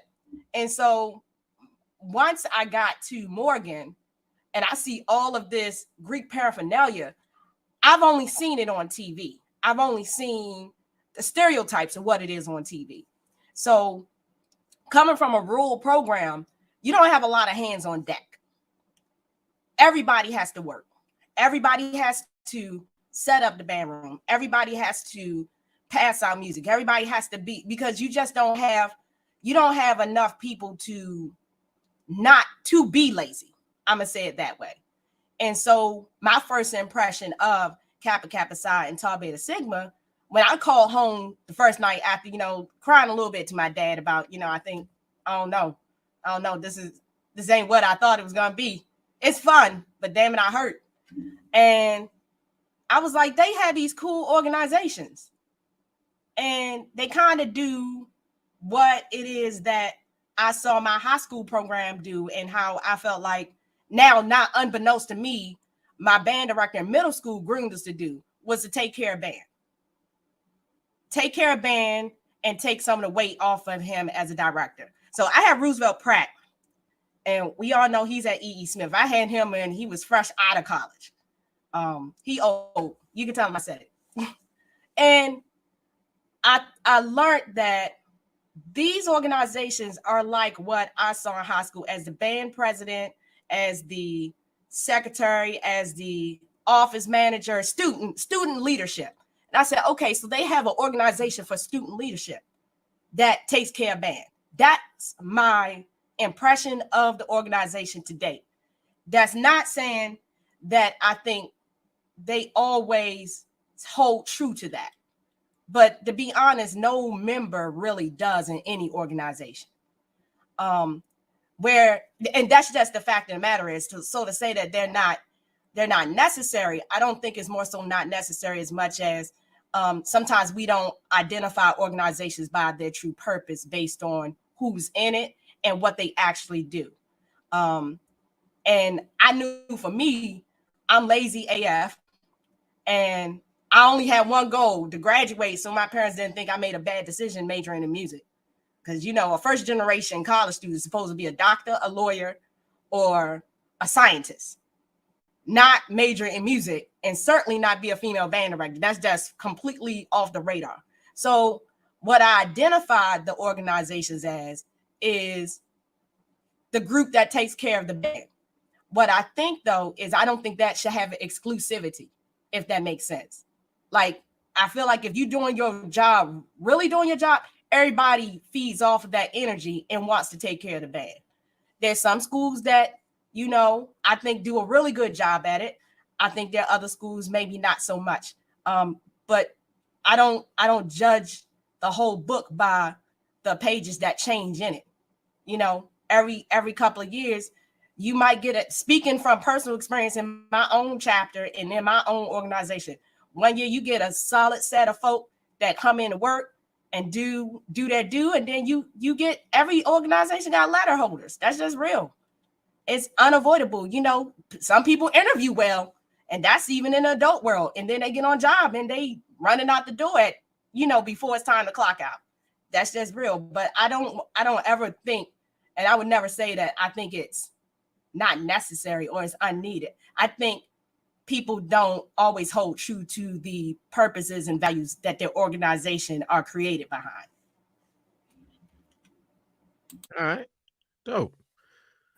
From the red team. We got you. There we go. We got you. All right. Maya, Kappa Kappa Psi, Tau Beta Sigma, needed or not, and why? You just really trying it today, Lord. Okay. Come on, give us the smoke. Who want the smoke? There's no smoke. Who Ain't no want the smoke. smoke? Who cranked that up? Jackson, right? Didn't they No, that crank was that PV. That was PV. up? I think Jackson cranked that up. Jackson Anyway, too. yeah, I think Jackson cranked that up on us. I'm sorry, Ma. I ain't mean to interrupt your time. Go ahead, because I know you ready to go ahead and fire it off. Let's go. Let's hit. No, not even that. I mean, I agree with all takes that have been provided. I thank you all for your input and your continued excellence on this platform. Secondly, I mean, it is an honor to be selected to serve. Let's start there. Now we're saying needed, yes or no. I did write down, a couple of things. When we talk about the mission or the vision, that's one thing. To be able to serve and support, to provide something to aspire to, be a part of. When we talk about wanting to encouragement, promotion, enrichment, all of those things, sure, those things are necessary. However, if we're speaking of emergent or emerging leaders within the band, talented musicians, camaraderie, all those things can be had with or without said organizations.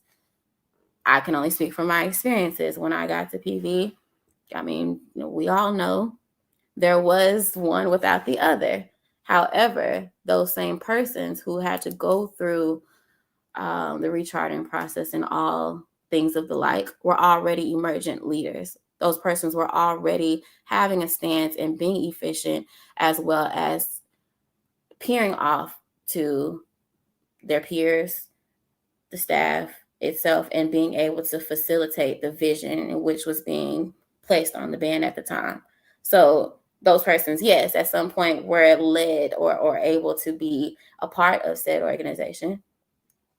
I'm saying said just to be to seem seemingly unbiased. That's why I'm speaking of which, not to No, be biased. Be biased. No, because I'm going to be fair. Not to say like, oh, my organization, like it got to be all of that.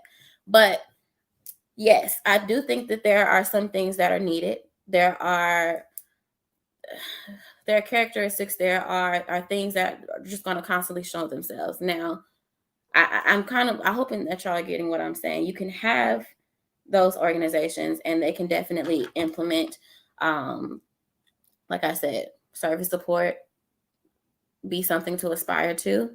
But I think that you can also have great bands. You can also have a great program without those things given certain circumstances. So do they do their jobs? If we stay within, now when we start getting away from the mission, the vision, that's where we can start to point the finger of, opening up for question, why is said group necessary or not?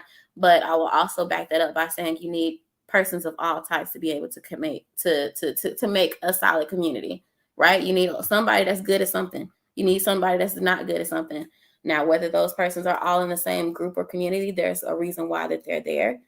And I think that carries over into the larger program or the larger brand itself. So if we want to talk about, actually, no, I won't even say that. Needless to say, yes, I do think that it is helpful. Do I think it is a must? Not necessarily. But when it is placed within the right perspective, yes, it can definitely be efficient. It can definitely enhance the program. They can enhance the program. Hey, Julie, let me say one thing before you go to Quan, because I think Maya brought up a really, really interesting perspective. And that is KKSI and TBS are supposed to be rewards for technical achievement, right? Like, and what you do in your band. So what happens is you get this large crop of people that just want to be KKSI because they see it. Everybody out there throwing Ks, doing all these things and all these things that look fun. That means I want to be in KKSI. But the other part of that is the members that are in the current chapter. Your job is to identify great members of your band and recruit them to you. And at HBCUs, that's why I brought up the whole Black culture thing. It is like it's against the rules, backwards, right, to recruit people to be in your organization. They need to come to me and they need to show me why they need to be in my organization. It's an honorary organization. You are great at what you do. Like I'm also in Phi Mu Alpha. Quan in Phi Mu Alpha. Julian in Phi Mu Alpha. Phi Mu Alpha, our standpoint was we want the best musicians. You don't even have to be in the band. You don't have to be a music major, no nothing. We just want high musicianship and in high standards. KKSI and TBS has a lot of the same platform, but I guess that's why I wanted, going with the fact that, it's okay for you to reach out to people to make these organizations great. You want the best members of the band to be in KKSI. A lot of that happened in Norfolk State. A lot of that. So, so I just want to jump in. Go ahead, Quan. I'm sorry, bro. All right, so for me, I have a different, and I'm not a member. That's the disclaimer. I'm not a member of Kappa Kappa Psi. I do have a high respect and regards for them. But my introduction to Kappa Kappa Psi was 2004 when I visited the last high school drumline camp that PV had. In 2005, of course, being from the city, Katrina happened. It was a lady that I met. Her name was Barbetta Freeman. And this other guy, was a drummer named Pun. And so I had their numbers and whatnot. And when they found out that I lost, many of the things due to the storm, it was members of Kappa Kappa Psi that reached out to me and was calling me. And I wasn't even in the band at Privy. I wasn't even a student. I still was in high school. So that was my introduction to it. After that, then you paid attention to the scene in drumline when, your boy got, initiated and Prof. Thomas in the back talking about welcome to KKSI. With all that being said, the spirit of building better bands, regardless if you have the organization or not, should be there. The precepts of the organization can live within that band program regardless, even if the quote unquote organization is there or not. I think that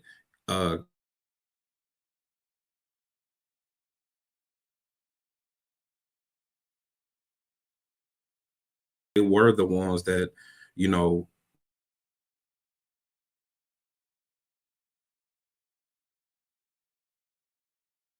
was a tuba player, but did a cold senior recital on the saxophone. You know what I'm saying? Every now and then he would pick up the mellophone and play the mellophone, or he was the student arranger. Christopher Mosley is another, gentleman. And these guys, they were like outstanding bandsmen, and they're outstanding band directors now. So it didn't stop, just at the collegiate level. So is it necessary, quote unquote, for your band to function as a whole? No. But is it a great help? Yes, especially when you have the right people. And honestly, as a freshman, those people that's in those organizations, be it Kappa Kappa Psi, Tau Beta Sigma, PMA, SAI, the precepts of the organization, you want to strive to be in those circles of those people, because that they were on the top of their game, regardless if it was just gigging, because a lot of brothers from PMA was doing that from OZ, or if it was the band thing for Delta Side and Epsilon Side. So it's like you wanted to be around the company of greatness because they were striving to be greatness. So when you have those people, those young people to aspire to, yeah, your organization is going to be good. But when you're focusing on getting the letters, and then after you get them, you just be like, I got them, I'm done working. Well, those people, they don't belong. They should not belong in those organizations. But I must say, when I was there, I didn't have that. Nor did I witness that, honestly, because Prof. Gordon will call you out even faster because you were in those organizations. If you were late to practice, like he would handle you, accordingly, because you're supposed to be an elite example for the band program. All of you guys touched on something. Well, not all of y'all, but a couple of you all touched on something that I found very interesting.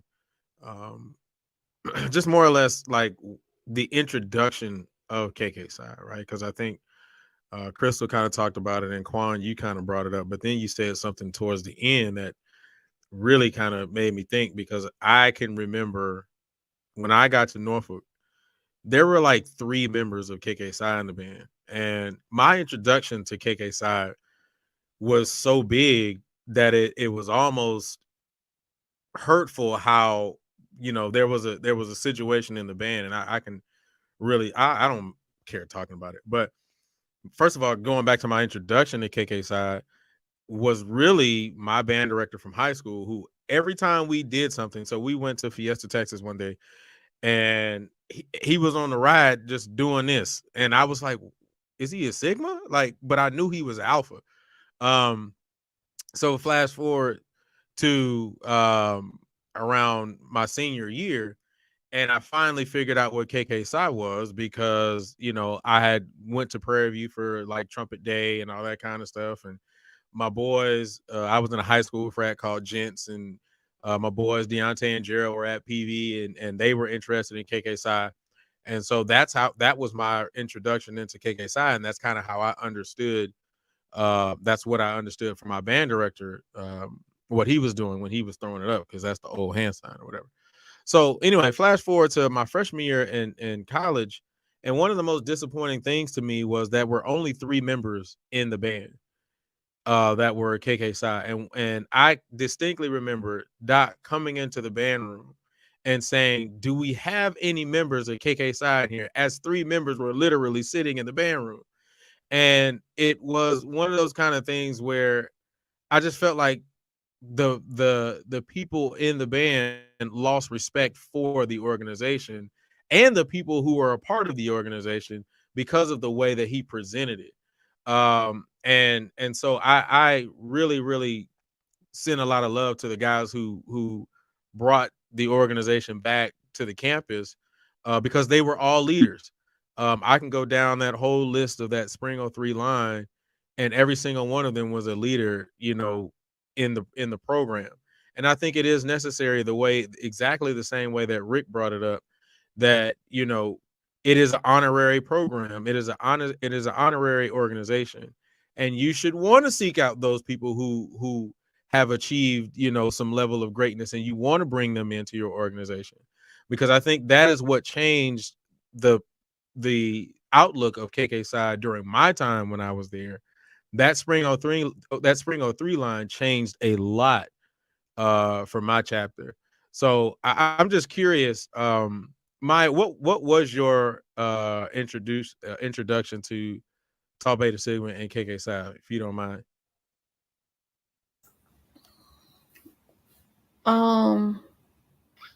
That's a good question. So I'm trying to think of one that was actually impactful and not just seeing persons in letters. When I think about being in high school or middle school, I remember seeing persons in letters, like, oh, okay, now really getting into it. It probably would have, well, KK Style definitely was introduced to while I was still in high school. Now, this is gonna be interesting. How do I say this without saying it? So when I got to PV, there was only one person left that was with it. Thank you. You know where I'm going. There was only one person left that was in Tau Beta Sigma. So that was my introduction to it. However, there is it was impactful because it was a more so of, this is unattainable, I guess, for lack of better words, for this reason, for these reasons, not because I was shown and was able to see through the depths and the impact and the direct handling of being in TBS and what effect that would have on not only the band but the organization as a whole. I'm trying to. I apologize for being vague, but without putting out anybody's business, but trying to be correct as well. That was my hands-on introduction to TBS. Okay. All right, cool. And then Rick, I gotta ask you, brother, because we marched together. You were there in the 2000s before me, but you may have seen the same KK side that I saw when I got there. You may have seen something different. So, what was the introduction to KK side for you? It was pretty similar to mine. I didn't know what KK Psi was until I got to Norfolk State. and the 99 line had just crossed, so they were neos in the fraternity. So there was a larger presence my freshman year than when you came in 02. By 02, all those guys either went on and moved on or had graduated. So by that time, I think Bobby Lincoln was one of the only people on campus that was KK Psi. No, it was me Bobby, Squatch, and and Tupac, right? no, So, you talking about when I got there? or just as the numbers started, as they Well, started. then, when I got there, then it was Sweets. Sweets. No, Sweets wasn't marching in. Okay. It was Squatch wasn't marching in. Yes, he was. Yeah, he was. It was Squatch, Spook, and yeah, and Midnight. Midnight wasn't marching. We don't know these people. These are all people that were in the band with us, y'all. Well, first of all, these are nicknames. These ain't these people's real names, by the way. Well, surely, we got okay. Because Squatch is short for Sasquatch. Great, bro.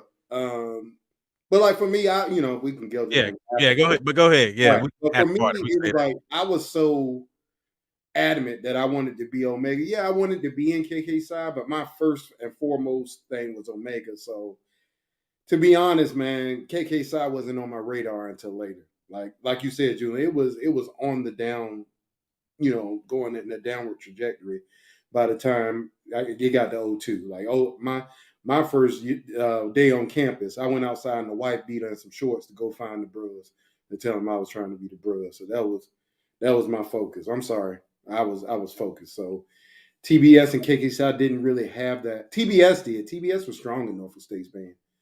But KK Psi wasn't really at that level until Sebring and those guys came in a couple years later. First of all, Kenny is absolutely right. I know all these people real names. I mean, I know their names, but I got to think about them. Real name is Matthew. Squat's real name is Midnight. Real name is Anthony. You sorry? How you don't know members of your own band? I didn't say them. He said people. You sorry? Legion. He didn't say the members of Iota's Eye. That's two totally different things, dog. You sorry? All right. Anyway, but Rick, you're absolutely right though. Because I mean, you remember me, Rick, coming on campus. I knew about. I wanted to be Psi, but I was in the crosshairs because I was like, I didn't know which one I was going to do first, whether it was going to be Alphas or Psi. And looking at what Psi was when I got there, I was like, all right, I can be in this chapter with hopes to bring it up, make it a little different, or I can go ahead and get in the Alpha and be excited about, the chapter I'm in and all that kind of stuff. Quan, what were you going to say, bro?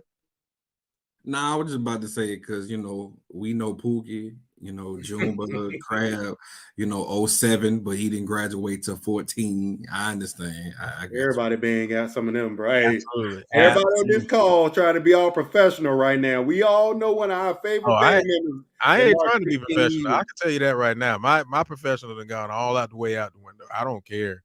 But I know y'all trying to be PC. I don't care about being no PC. Hey, all right.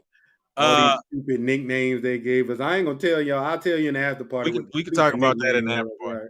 Right. So first of all, I want to say, man, great topics tonight. Great responses. Man, I see y'all going in on the chat, bro. Like y'all have some really good conversations going on in the chat. Some of y'all was getting on somebody. Who was y'all getting on? I think it was Charles or somebody. No, or Adrian. All right. Anyway, whoever y'all was getting on, man, like y'all come in, go ahead and click that link. Let's talk about it, man. Don't just talk about it in the chat. Let's have a conversation. All right. While we're doing that though, while we're waiting on that, let's go ahead and do our normal promotions. I enjoy doing these promotions. You know how we got to start it off. I had to get a new one. Let's see if this works. Oh, boom. There we go. A little love. See, hey, my LB gave it to me. He sent it over. He said, hey, man. I asked him, I was like, bro, you got to give me another picture. But anyway, man, a little love all seasoning, man. Let's please make sure that you go and check out a little love all seasoning. Some of the best seasoning that you could possibly ever get, man. It's getting to that Thanksgiving season, and you're gonna have to make sure that you got that all seasoning on deck. Make sure you got that all season on deck. He has we need, as a matter of fact, my wife said we need to pick up some more all purpose seasoning. He got that spicy garlic going on for you. I got you. I'll drop that link in there as soon as I get finished, man. But the slogan is everything tastes great with a little love. So man, go ahead and pick that up. He has all types of seasons listed. Make sure you pick it up for this Thanksgiving, this holiday season, man, because it's gonna that season right there, top notch. So go ahead and check it out. A little love all season. Appreciate it. Quan, I always get you for this one because you always do it better than me. Go ahead and hit it. Yeah, so this is exclusively HBCU, black-owned business. HBCU has D9 apparel as well as specific HBCUs apparel. And for today, in honor of the brothers of Omega Psi Phi Fraternity Incorporated, you can actually save 11% on your dope and degree collection for the purple and gold aspect for today. So Rick, if you want that, I'll drop you that link. I mean, Sean, Quan, I went to the link. I ain't seen nothing purple and gold. Man, I'm gonna send this to you because the only time I wear purple and gold is for PV, and unless I'm going to a Baptist church and I'm marching up to Zion. So other than that, that's because you're a hater. But we'll go back. but yeah, all exclusively HBCU, man. We need to get up here, man. She good people. She's a soror as well. So support black businesses, man. And I'll make sure we'll have a conversation on the after party. All right, we got a guest coming in. Charles, welcome to the show. What's going on, brother? Hey, what's up, guys? What's going on? Charles, how you guys hear me good? Yeah, we got you. We good. You doing, brother? Okay, cool. I have my earbuds in. I didn't know if you guys can hear me or not. Well, first and foremost, good evening to everybody. Everybody's on East Coast time, Central time, West Coast time. We mostly on Central, but then I think Chris is on that EST. Yeah. Okay. Cool. Excellent. Well, first off, shout out to the bros. Okay. Shout out to the bros. All right. Happy Founders Day. Happy Founders Day to our sons. Happy Founders Day to our sons. You know. Sons, wow. Yeah, to our sons. You don't even know me, and you coming in swinging. That's what's up. Nah, it's all good. It's all good.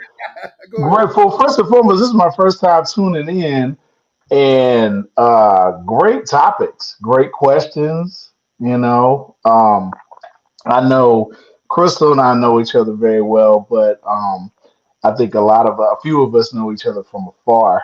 One of my best man for my wedding was in the Legion with some of you guys. Charles Kane played trumpet.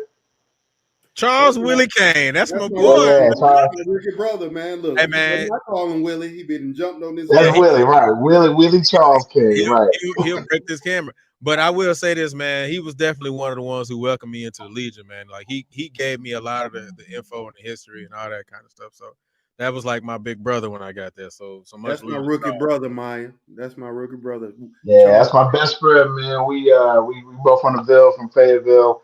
He went to East Smith. I went to Westover. You know, his band director, just like Crystal's band director, Mr. Roosevelt Pratt, another brother of Alpha Alpha Fraternity Incorporated, big mentor of mine, and fellow Aggie as well too. And so, yeah, great topics. You know, as a member of Kappa Psi, I posted in the chat, and I know for me, I went to the FAMU camp as a high school student, and every band director, every section leader, anybody that made that band move was a member of the organization. Now, I had no clue what really Greek life was, you know, prior to going to that camp.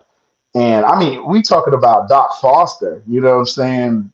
Legendary band director and maestro, and everybody down. And I was like, man, these are the individuals getting the water. These are individuals making sure that everything is in order. It was organized, and you know, as a high school band student, you know, and as a section leader, you're like, okay, these are the same things that I'm doing when I'm in high school with my band. I didn't know we had that for college, you know, so I know that was how I was first, exposed to it. And when I went to A&T, it was pretty much the same thing there as well too, you know, in terms of drum majors, section leaders, band directors, and so I mean that's how it was for me. And there was a comment that was in there, and it was just talking about like the question we have to ask is like, is leaders, attempting to join the organization, or are people joining the organization to gain leadership? And again, for me, it was just the example. It was a real strong example of leadership. Those were the individuals that never bucked the system. When I was in the band at A&T, the director said something, this is what they did. If they needed to, like I said, pass out water, first one's in the band room, last one to leave, that was, again, that was something that attracted to me. And so I can't say that it's the same, as a seasoned member of that organization. I can't say it's the same everywhere you go. I'm not behind the four walls of every band program, but you know, we know when things are not operating in a way that's functional, and you can tell with some band programs that have both organizations or just have one, and things are just dysfunctional, whether it's from an organization standpoint or even sound wise, or just holding that high standard. Again, everybody that was part of those organizations when I was in school, they were the top players, they were the leaders, in the band program, and that was something that I, and others aspired to. But I can't say that is still holds true, for some chapters, unfortunately. And I have a question, man, because you brought up something that just kind of made me think. So Okay. like because you IZ, right? Yes, sir. Yes, sir. All right, cool. So that brings about a question. As a bruh, do you expect for leaders to pledge? Because I know that when I was an undergrad, when I saw somebody trying out for a section leader or a drum major, my expectation automatically is they probably gonna try to hit the KA side. That's usually my thought process, but I don't know if everyone thinks that way. So do you feel that same way? I could say that was my expectation as well too, because it was just, I guess, the rite of passage, if that makes sense. If you were going to get to XYZ, this was the pathway to do it. But I don't agree that it doesn't have to be that way. There's some great leaders that it just may be bad timing or not the right time. I joined Alpha as an alum, years down the line. It just was not my time. And I remember my high school band director is the Alpha man as well too. And so was two of my band directors at A&T. And so I knew it was going to be part of my journey. But I remember they always told me, the train doesn't stop, it keeps going, and I just knew it was going to be a matter of time, just for the right timing, and so with that being said, it may not be everybody's time. But this brings up a great question. I hope I answered it. But I have an issue, and this is just me personally, with people that had an opportunity to join, did not join because they, I guess maybe their ideals or thought process wasn't with, Kappa Kappa Psi Top Beta Sigma, what it stood for, and then those same individuals becoming honorary years later down the line. I have an issue with that because, again, it's, an honorary organization. You have an opportunity to join just like everyone else. And I think sometimes we throw it around there a little bit too easy. Like celebrities, like you give celebrities, hey, this individual went to school here, and all right, let's make them part of our organization. Like, I don't know. I have an issue with that because, again, if these individuals are putting in the work and they do what they need to do, that's fine. But we got, I don't know, just got some folks with some letters on that just got letters, and I'm sure there's like that with a lot of organizations. Yeah, I was gonna say that not, there are many organizations that feel that way, not just KK side. Right.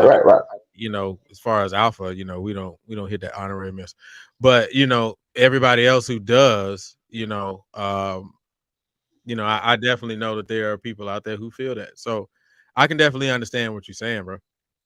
Yeah, for sure. I want to, Maya, what I didn't catch it earlier. What band program You say Prairie View, right? Yes. Prairie View. Okay, I just want to say what year? The Prairie View. 10 to 14. I think 14 was Oh, my 10 to birthday. 14. Okay, because I was trying to see if you knew my percussion instructor, Maurice Mosey. He's a box from Prairie View. He's my Yeah, percussion I'm talking about- instructor at. I Yeah, marched, yeah, yeah. Yeah, you marched with him? Okay, that's right. marched with Yeah, him yeah, yeah. back in high school. Yeah. Oh, okay. See, with the high school, yeah, he's at my high school. I teach at Tucker in Georgia, yeah, Okay. just outside of Atlanta. And crazy story, he was a roommates with Dr. Lawhorn that's at A&T. That's a percussion instructor there. And when I was just walking in the hallway, I'm hearing somebody just chopping, and I was like, I know that ain't a kid. I mean, this is like my second day on the job. And it was just him in the hallway. I was like, bro, what are you doing here? He's like, oh, I help out at the school. I was like, why are you not helping with the drum line? I need you now, And so he's been helping me out this year and stuff, man. So, I think these, type of shows that answering the questions that you guys are asking really helps open people's eyes to similarities, but also differences. You know what I'm saying? Like you guys were mentioning the nicknames. Everybody got a black, everybody got a red, a pookie. Somebody in their program. And Man, in Norfolk, them names got disrespectful. We're gonna talk about them. Look, oh, we're well, gonna talk about it in the after party. Yeah, we're gonna do it in the after party. Our I names knew got I knew it did. I know it did because, like I said, Willie and then Samson. Anthony Russell Sampson. That's one of my big homies from Fayetteville, and yeah. We used to cut up big time, so I know it was just enhanced with the Legion. Well, that's cool. Well, hey, I don't want to take up too much time. I appreciate you guys. Keep doing what you're doing. Keep working hard, and keep these questions going. I think a lot of our shows that are out there that are talking about band content can there's room for everybody, and great opportunities to have some good dialogue. I appreciate you, Frat. Thanks for your support, bro. All right, take care, guys. Take care. I need one Chuck Omega came in in the real world. violent. You said what? He came in real violent. I Yes, said, I Chuck, I knew he was coming in violent. He came in violent, like sneaky violent though, and then left. Hey, I'm I need cool one with it, man. Omega in the man, Lawrence. I need you to jump on the call because there are actually Omega band directors. We do exist. Jesus Christ, are we gonna attract every damn alpha? We're not all alphas. I'm Yeah. telling you, I thought all band directors were alphas for a long time. I was like, it just must be like some little correlation that you just gonna be an alpha. I thought it was like a secret, like I don't know, backdoor skull and crossbones. Like you gonna be an alpha. I just thought that, right? The I have good a one. question. So something that me and some other people who talk that we all from the music Greeks collectively, and we have these joint statements and we have these things where that says that within our own purposes we're supposed to be cordial and cohesive in a sense that we all represent something that falls under a large common umbrella, right? um I I struggle when music departments have chapters that just can't get along. And I'm coming from historically one that kind of was like that.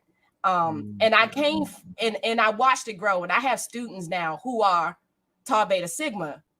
And it kind of made me smile to see like they took a picture. And I was like, that would have never happened in my day. Like, I'm glad that y'all like, sometimes people grow up better than you and you happy to see that they grew up better than you. But it just sometimes I feel like it be us old heads that just perpetuate mess. That's Like exactly Crystal. we You don't are let the absolutely young right. kids we don't let the young kids be great. Like they find new and better ways sometimes than we have, and then we come in with our old head mess because so and so was dating so and so boyfriend and so girlfriend was dipping in the other Kool-Aid, and now instead of it being a personal issue, individual issue, it's now like a whole organizational issue. How do we overcome that? That's my question. That's my question. Oh, go ahead, Rick. I'm about to say a part of it, Crystal, is people pick and choose what they want to follow. KK side in the purpose it says collaboration with other musical organizations. It's a part of the organization. Phi Mu Alpha has a joint statement with KK Psi. But what happens is, like you said, there are so many. Oh, look, Kari put it up right there. It's an actual joint statement between the two organizations. So There we go. what happens Someone so posted. often is that I know in our experience in Norfolk State, and I'm sure Julian gonna touch on this briefly. At Norfolk State, what happened was our chapter of Phi Mu Alpha was new. KK Psi had been around since the early 90s. And there were a lot of members that wanted to be KK Psi. And then when they joined Phi Mu Alpha, it was fuck KK Psi. Y'all ain't like it was that type of thing. So that spurred a lot of that contentiousness between the two organizations. And then KK Psi serves a specific purpose. KK Psi can only recruit from the band. It's a band organization. So when you have other organizations, going into that recruitment pot, it makes it difficult for those guys. And naturally, they're going to react to that. On the other side of that, like you said, Chris, it was a lot of hating ass members of the older chapter KK side that were forcing their views on Phi Mu Alpha on other people. So it was coming from both sides. It wasn't one side disrespecting the other side more. And I'm saying this as a member of both organizations. It was a collaborative effort to hate on one another. We were equal opportunity haters, and we took every opportunity to do so. I think it's better now because, like, when I came into the fraternity, I was so like. I think another thing too was Phi Mu Alpha at Norfolk State in particular. A lot of people, what Phi Mu Alpha at Norfolk State was supposed to be founded in 03, 04. We started that thing back then. Oh, And two. 02. And a lot of the members of KK Psi were in that colony with us trying to start the chapter. So when the chapter finally went through in 08, it was like, you had that group of guys who were now in Phi Mu Alpha. And that relationship, I think, is what made that transition a little better in years after that. But it was definitely like that in Norfolk. It's like that all across the country. I don't sense that at PV though, because a lot of members of PV's chapters were in both organizations too. So A lot of the founding members of that chapter. But I can kind of go more a little bit older, but I mean nothing that you said was actually wrong. It's more or less the fact of definitely a lot of people who were interested in pledging or becoming a member of KK Psi who either A, didn't make it, or B, didn't have the grades, or C, all of these things above that for whatever reason they just didn't do it, turn around and became Phi Mu Alpha, and it just created a dissension. The old school mentality of it, I just remember when I was in high school, there was a member of Phi Mu Alpha who would come by my high school all the time. He's a cool dude, that's my boy now. But he would always tell me about how the chapters of Phi Mu Alpha was getting suspended because of the fighting that they were doing with KK Psi and blah blah blah blah. And it was just always happening. And I just think that it was because of that reason. One, people who were supposed to become members ended up pledging the other organization, and there was a dissension there. I also think that, like Rick said, there's this thing where a lot of older KK Psi members just kind of look down on Phi Mu Alpha. Like they just like KK Psi members felt as though they were the prestige of the music Greeks. And so anything other than KK Psi was just not acceptable. And so that kind of spawned a lot of that stuff. I do think it is better than what it has been in years past. I don't really see a lot of the dissension anymore. I think a lot of it started to come up when and even this kind of almost got close to Norfolk State when that whole dropping fives thing came out. When Phi Mu Alpha was doing the dropping fives and it looked like they were throwing K's. And so, because I know that I saw it happen, I saw videos of it happening at FAMU, and I know DI was really big on, trying to stop them from doing it. So I've seen that, but I think even now it's not even a big thing anymore. Like I don't even really see either Phi Mu Alpha dropping fives, which I think is hella phony, but whatever. But I don't see that much anymore, and I really don't see a lot of that dissension anymore. I actually think that it's more cohesive. But as Rick did say, I think that out as Rick said, KK Psi serves a specific purpose. Sometimes members of Phi Mu Alpha who wanted to be a part of KK Psi oversteps on the job and the work that should be happening as a member of KK Psi versus Phi Mu Alpha. Just to kind of give you an example, I remember specifically when I was at NSU as a member of KK Psi. I remember we were in charge of, you know, painting the stands. Like that's just something that we do as KK Psi, you know, painting the stands or painting the chairs or lining the field. That's just what we did, you know. And I just remember overhearing Phi Mu Alpha members like, hey, maybe tomorrow we can go line the field. And we were like, nah, bruh, like that's not your lane. You know what I'm saying? So I mean, I don't know where you heard that at. I can promise you, as a member of that Phi Mu Alpha chapter, trust you. I heard it. I'm telling you, as a member of that Phi Mu Alpha I'm chapter, telling you, we was I not heard it. talking about lining no field. I'm Matter of telling fact, you, we I had heard it. chants. We used to Listen make to fun of me, you guys. Rick. Julian, I Listen was to in me. the chapter. How you You gonna were in the chapter. You weren't there when it happened, so you can't Julian, tell me that it did not I can happen. promise you. I You can were promise not you. there. Julian, You I know were you don't not want me to talk. there. I know you don't You want me to were talk. not there because you're wrong, bro. I'm It'd not. be different. It'd be different if you were physically there when it happened. You Julian, weren't. I Now was I can there. understand what you're saying.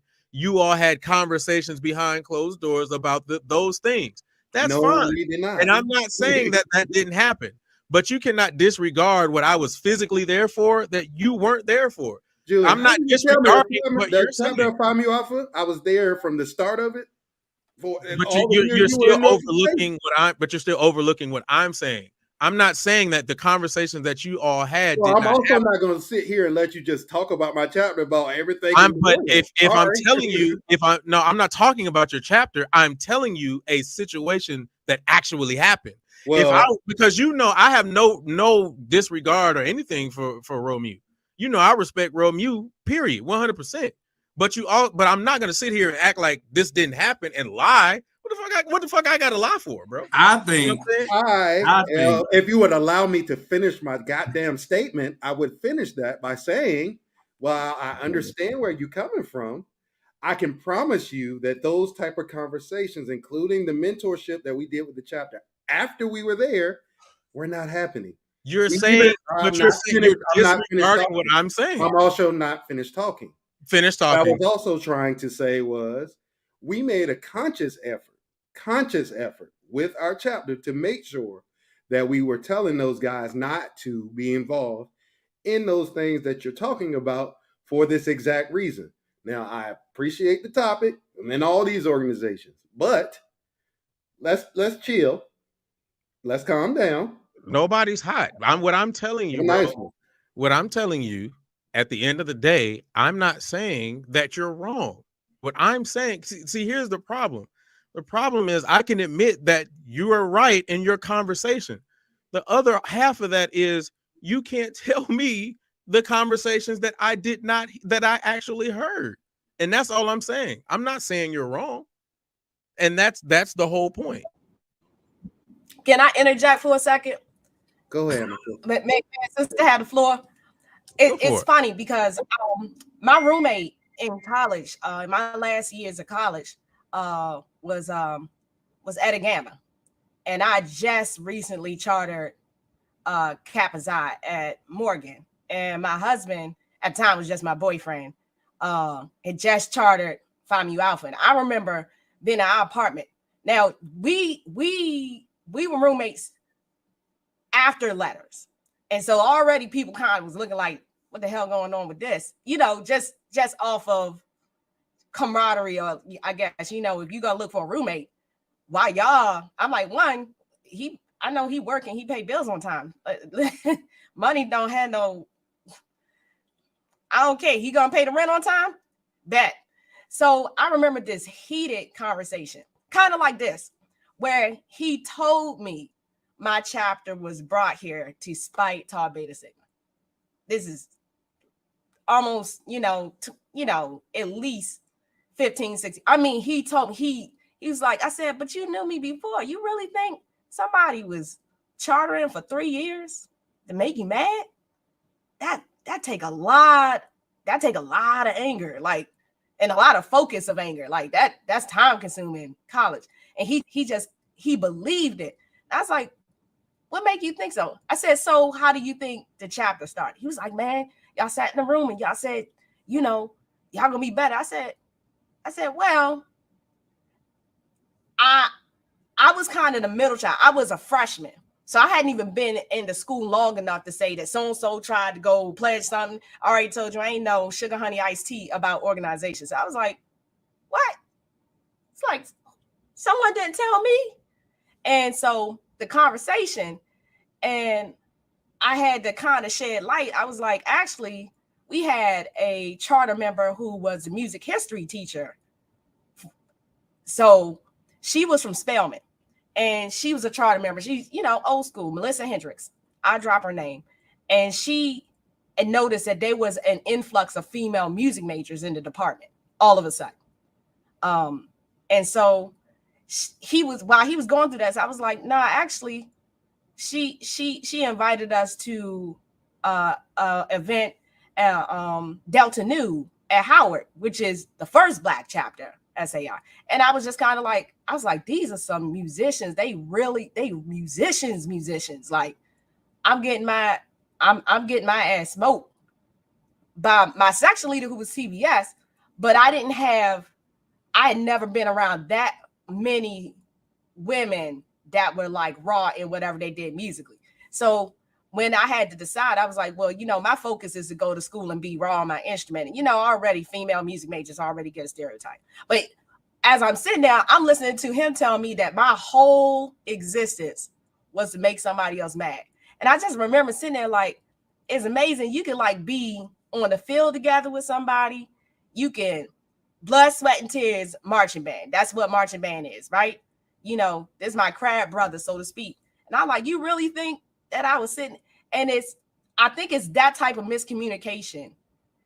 A narrative gets spent off of maybe two people who drop line, and it becomes the entire line was part of that line that dropped. I was like, I wasn't even in school.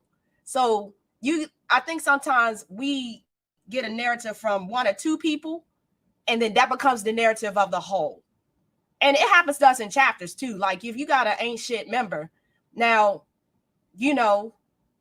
the whole chapter is trash. And that's not necessarily the case. And if you usually ask us, like most people, especially if they, they're about their grown-up business, they'll tell you who's trash. They'll be like, yeah, they don't do shit. Like, or they be like, yeah, we know they suck. And that's just across the board. I just think at the end of the day, we kind of perpetuate narratives off of one or two people, and then that becomes the narrative for the whole. And then that story gets passed on to a generation. I had some kids like 10 years later, it was like, oh, y'all the chapter that came to spite us. I was like, what? You wasn't even born. Like, so I just think that as long as we believe something, it becomes true, and then we can't let it go. And then whoever has a chance to do better, we get in the way of that.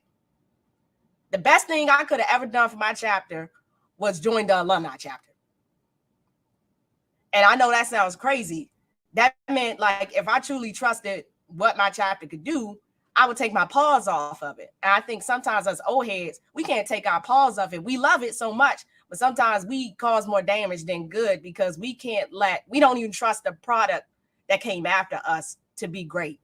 I do think the younger cats are doing a better job at ignoring some of our old asses and doing what they feel is best, and is actually causing them to actually grow in whatever respective organization they are.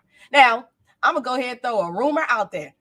Somebody's like, oh man, she wanna be TBS. I ain't never been to an interest meeting. That doesn't mean I hate TBS, but I never went.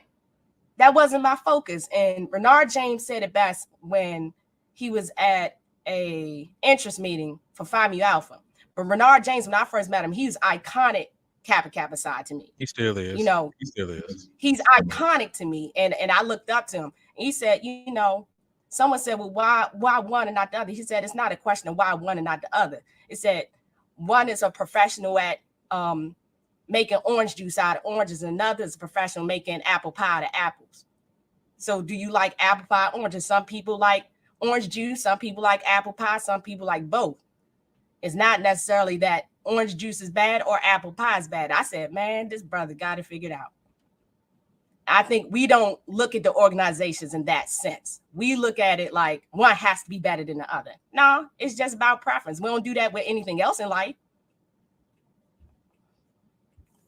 Why gotta be organizations? We gotta kind of, the Divine Nine is the Divine Nine for a reason. True. And shout out to Renard, by the way. You brought him up. Renard. I just have one thing to say. Well, two comments. First of all, we need to start doing better because we are not Crips and Bloods. Like, first of all, we're not.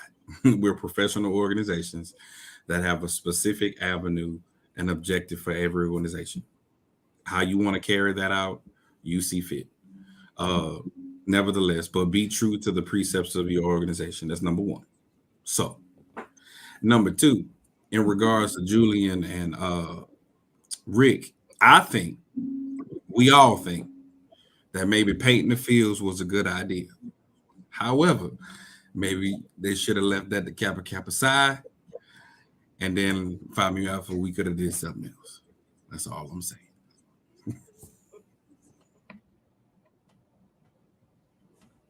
Oh, good job, Quan. All right. Good job. Good job, Quan. All right.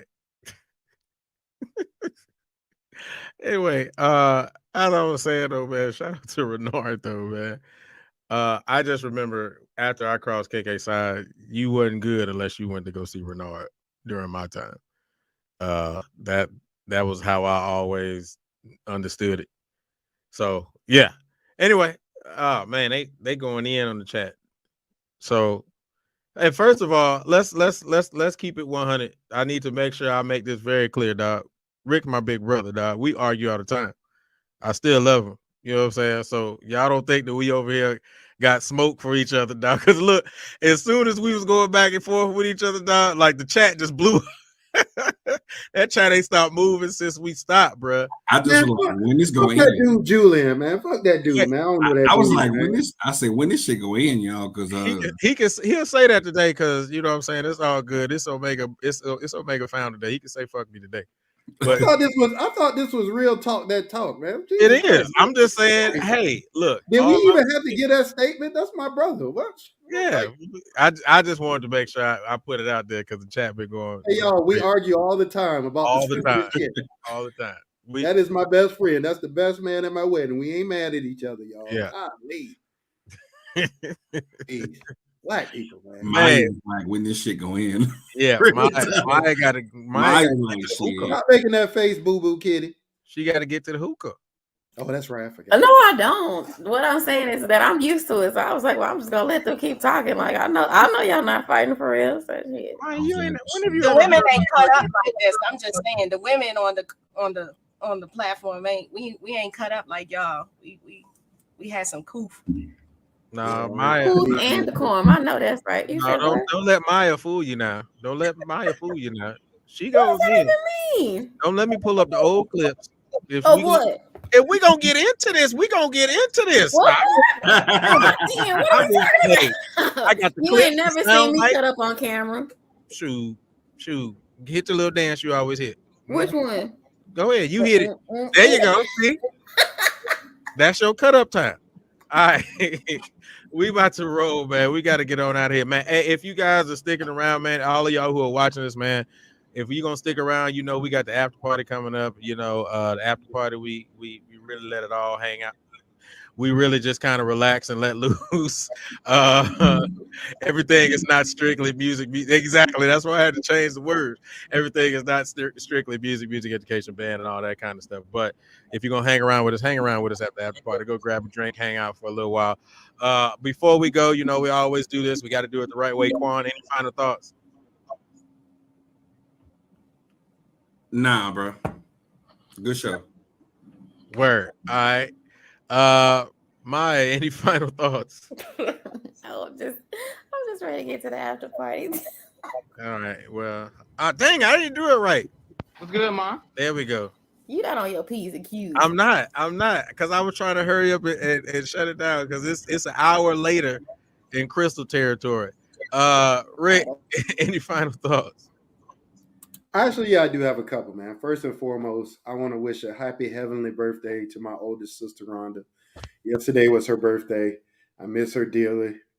So shout out to her. I love you. So that's first and foremost. Number two, you guys can access this through the UConn website, but the beginning of the end is here, y'all. Tomorrow is my doctoral recital.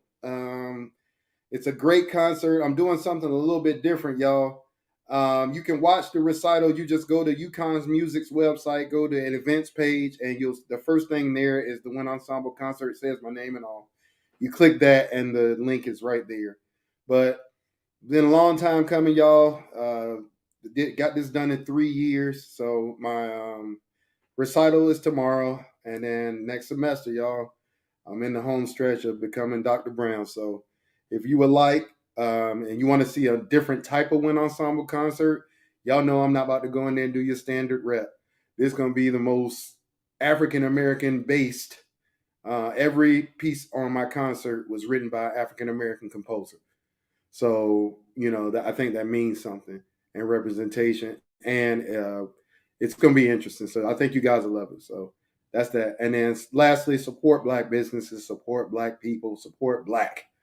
We are in this together. We are all friends. We are all in this. And the only way we're going to advance as Black people is to support one another, even when it's hard. So hopefully you guys will come support.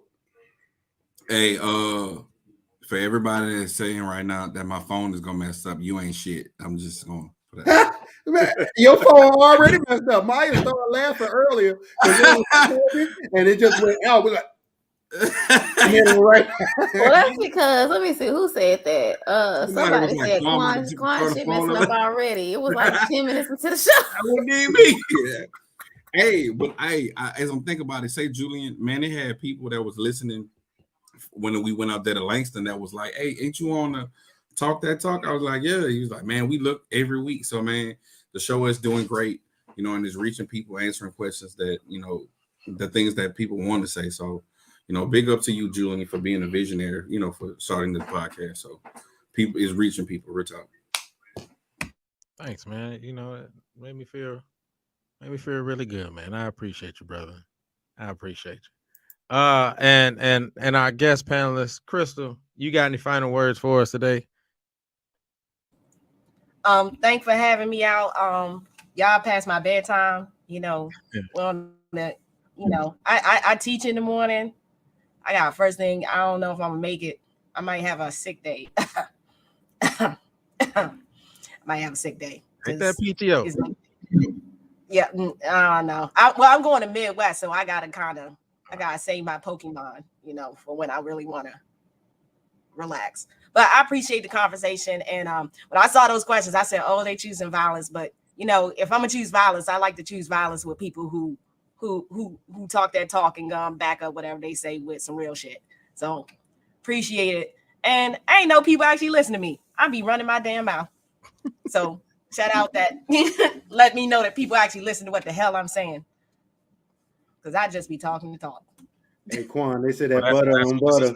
That butter on butter. They said that shit was a scud. No, I was gonna say that too. I was gonna say, now, Quan, I know you only got about 5 minutes left before you start hitting the daddy, but I just want to let you know that butter on bread. I tried that this past week. Now that you might have been on to something. Now you might have been on to something with that. I just want to give you your flowers while you can still hear them. If nobody know what we talk about, you had to stay there for the after party to find out about the butter on butter, man.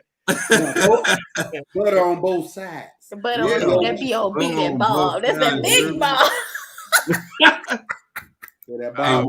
We choose cholesterol a day. B.O.B. baby. You heard me? Hey, man, I was trying to put the link to the recital into the chat. I got to pull up the calendar, but I'll probably do it in the after party if anybody sticks around and is really trying to figure it out. Other than that, man, my final thoughts, man. First of all, I want to say, Crystal, appreciate you for joining us, man.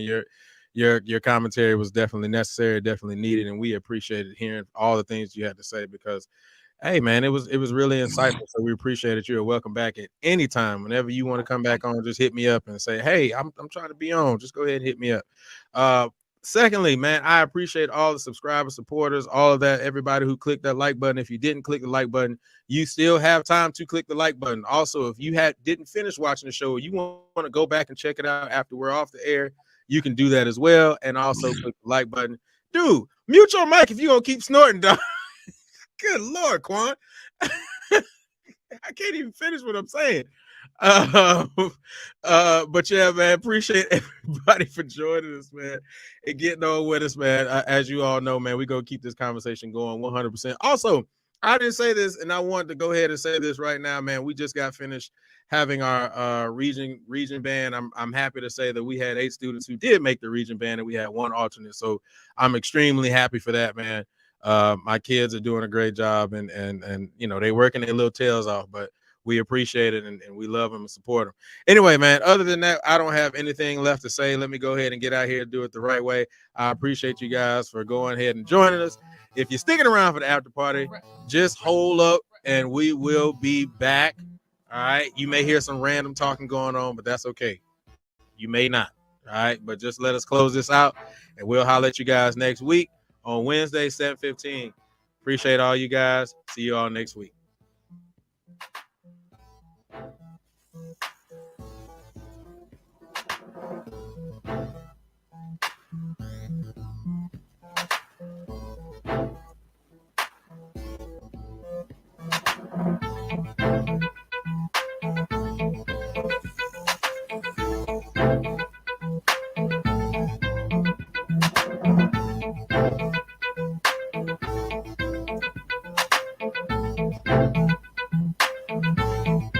Man, Quan.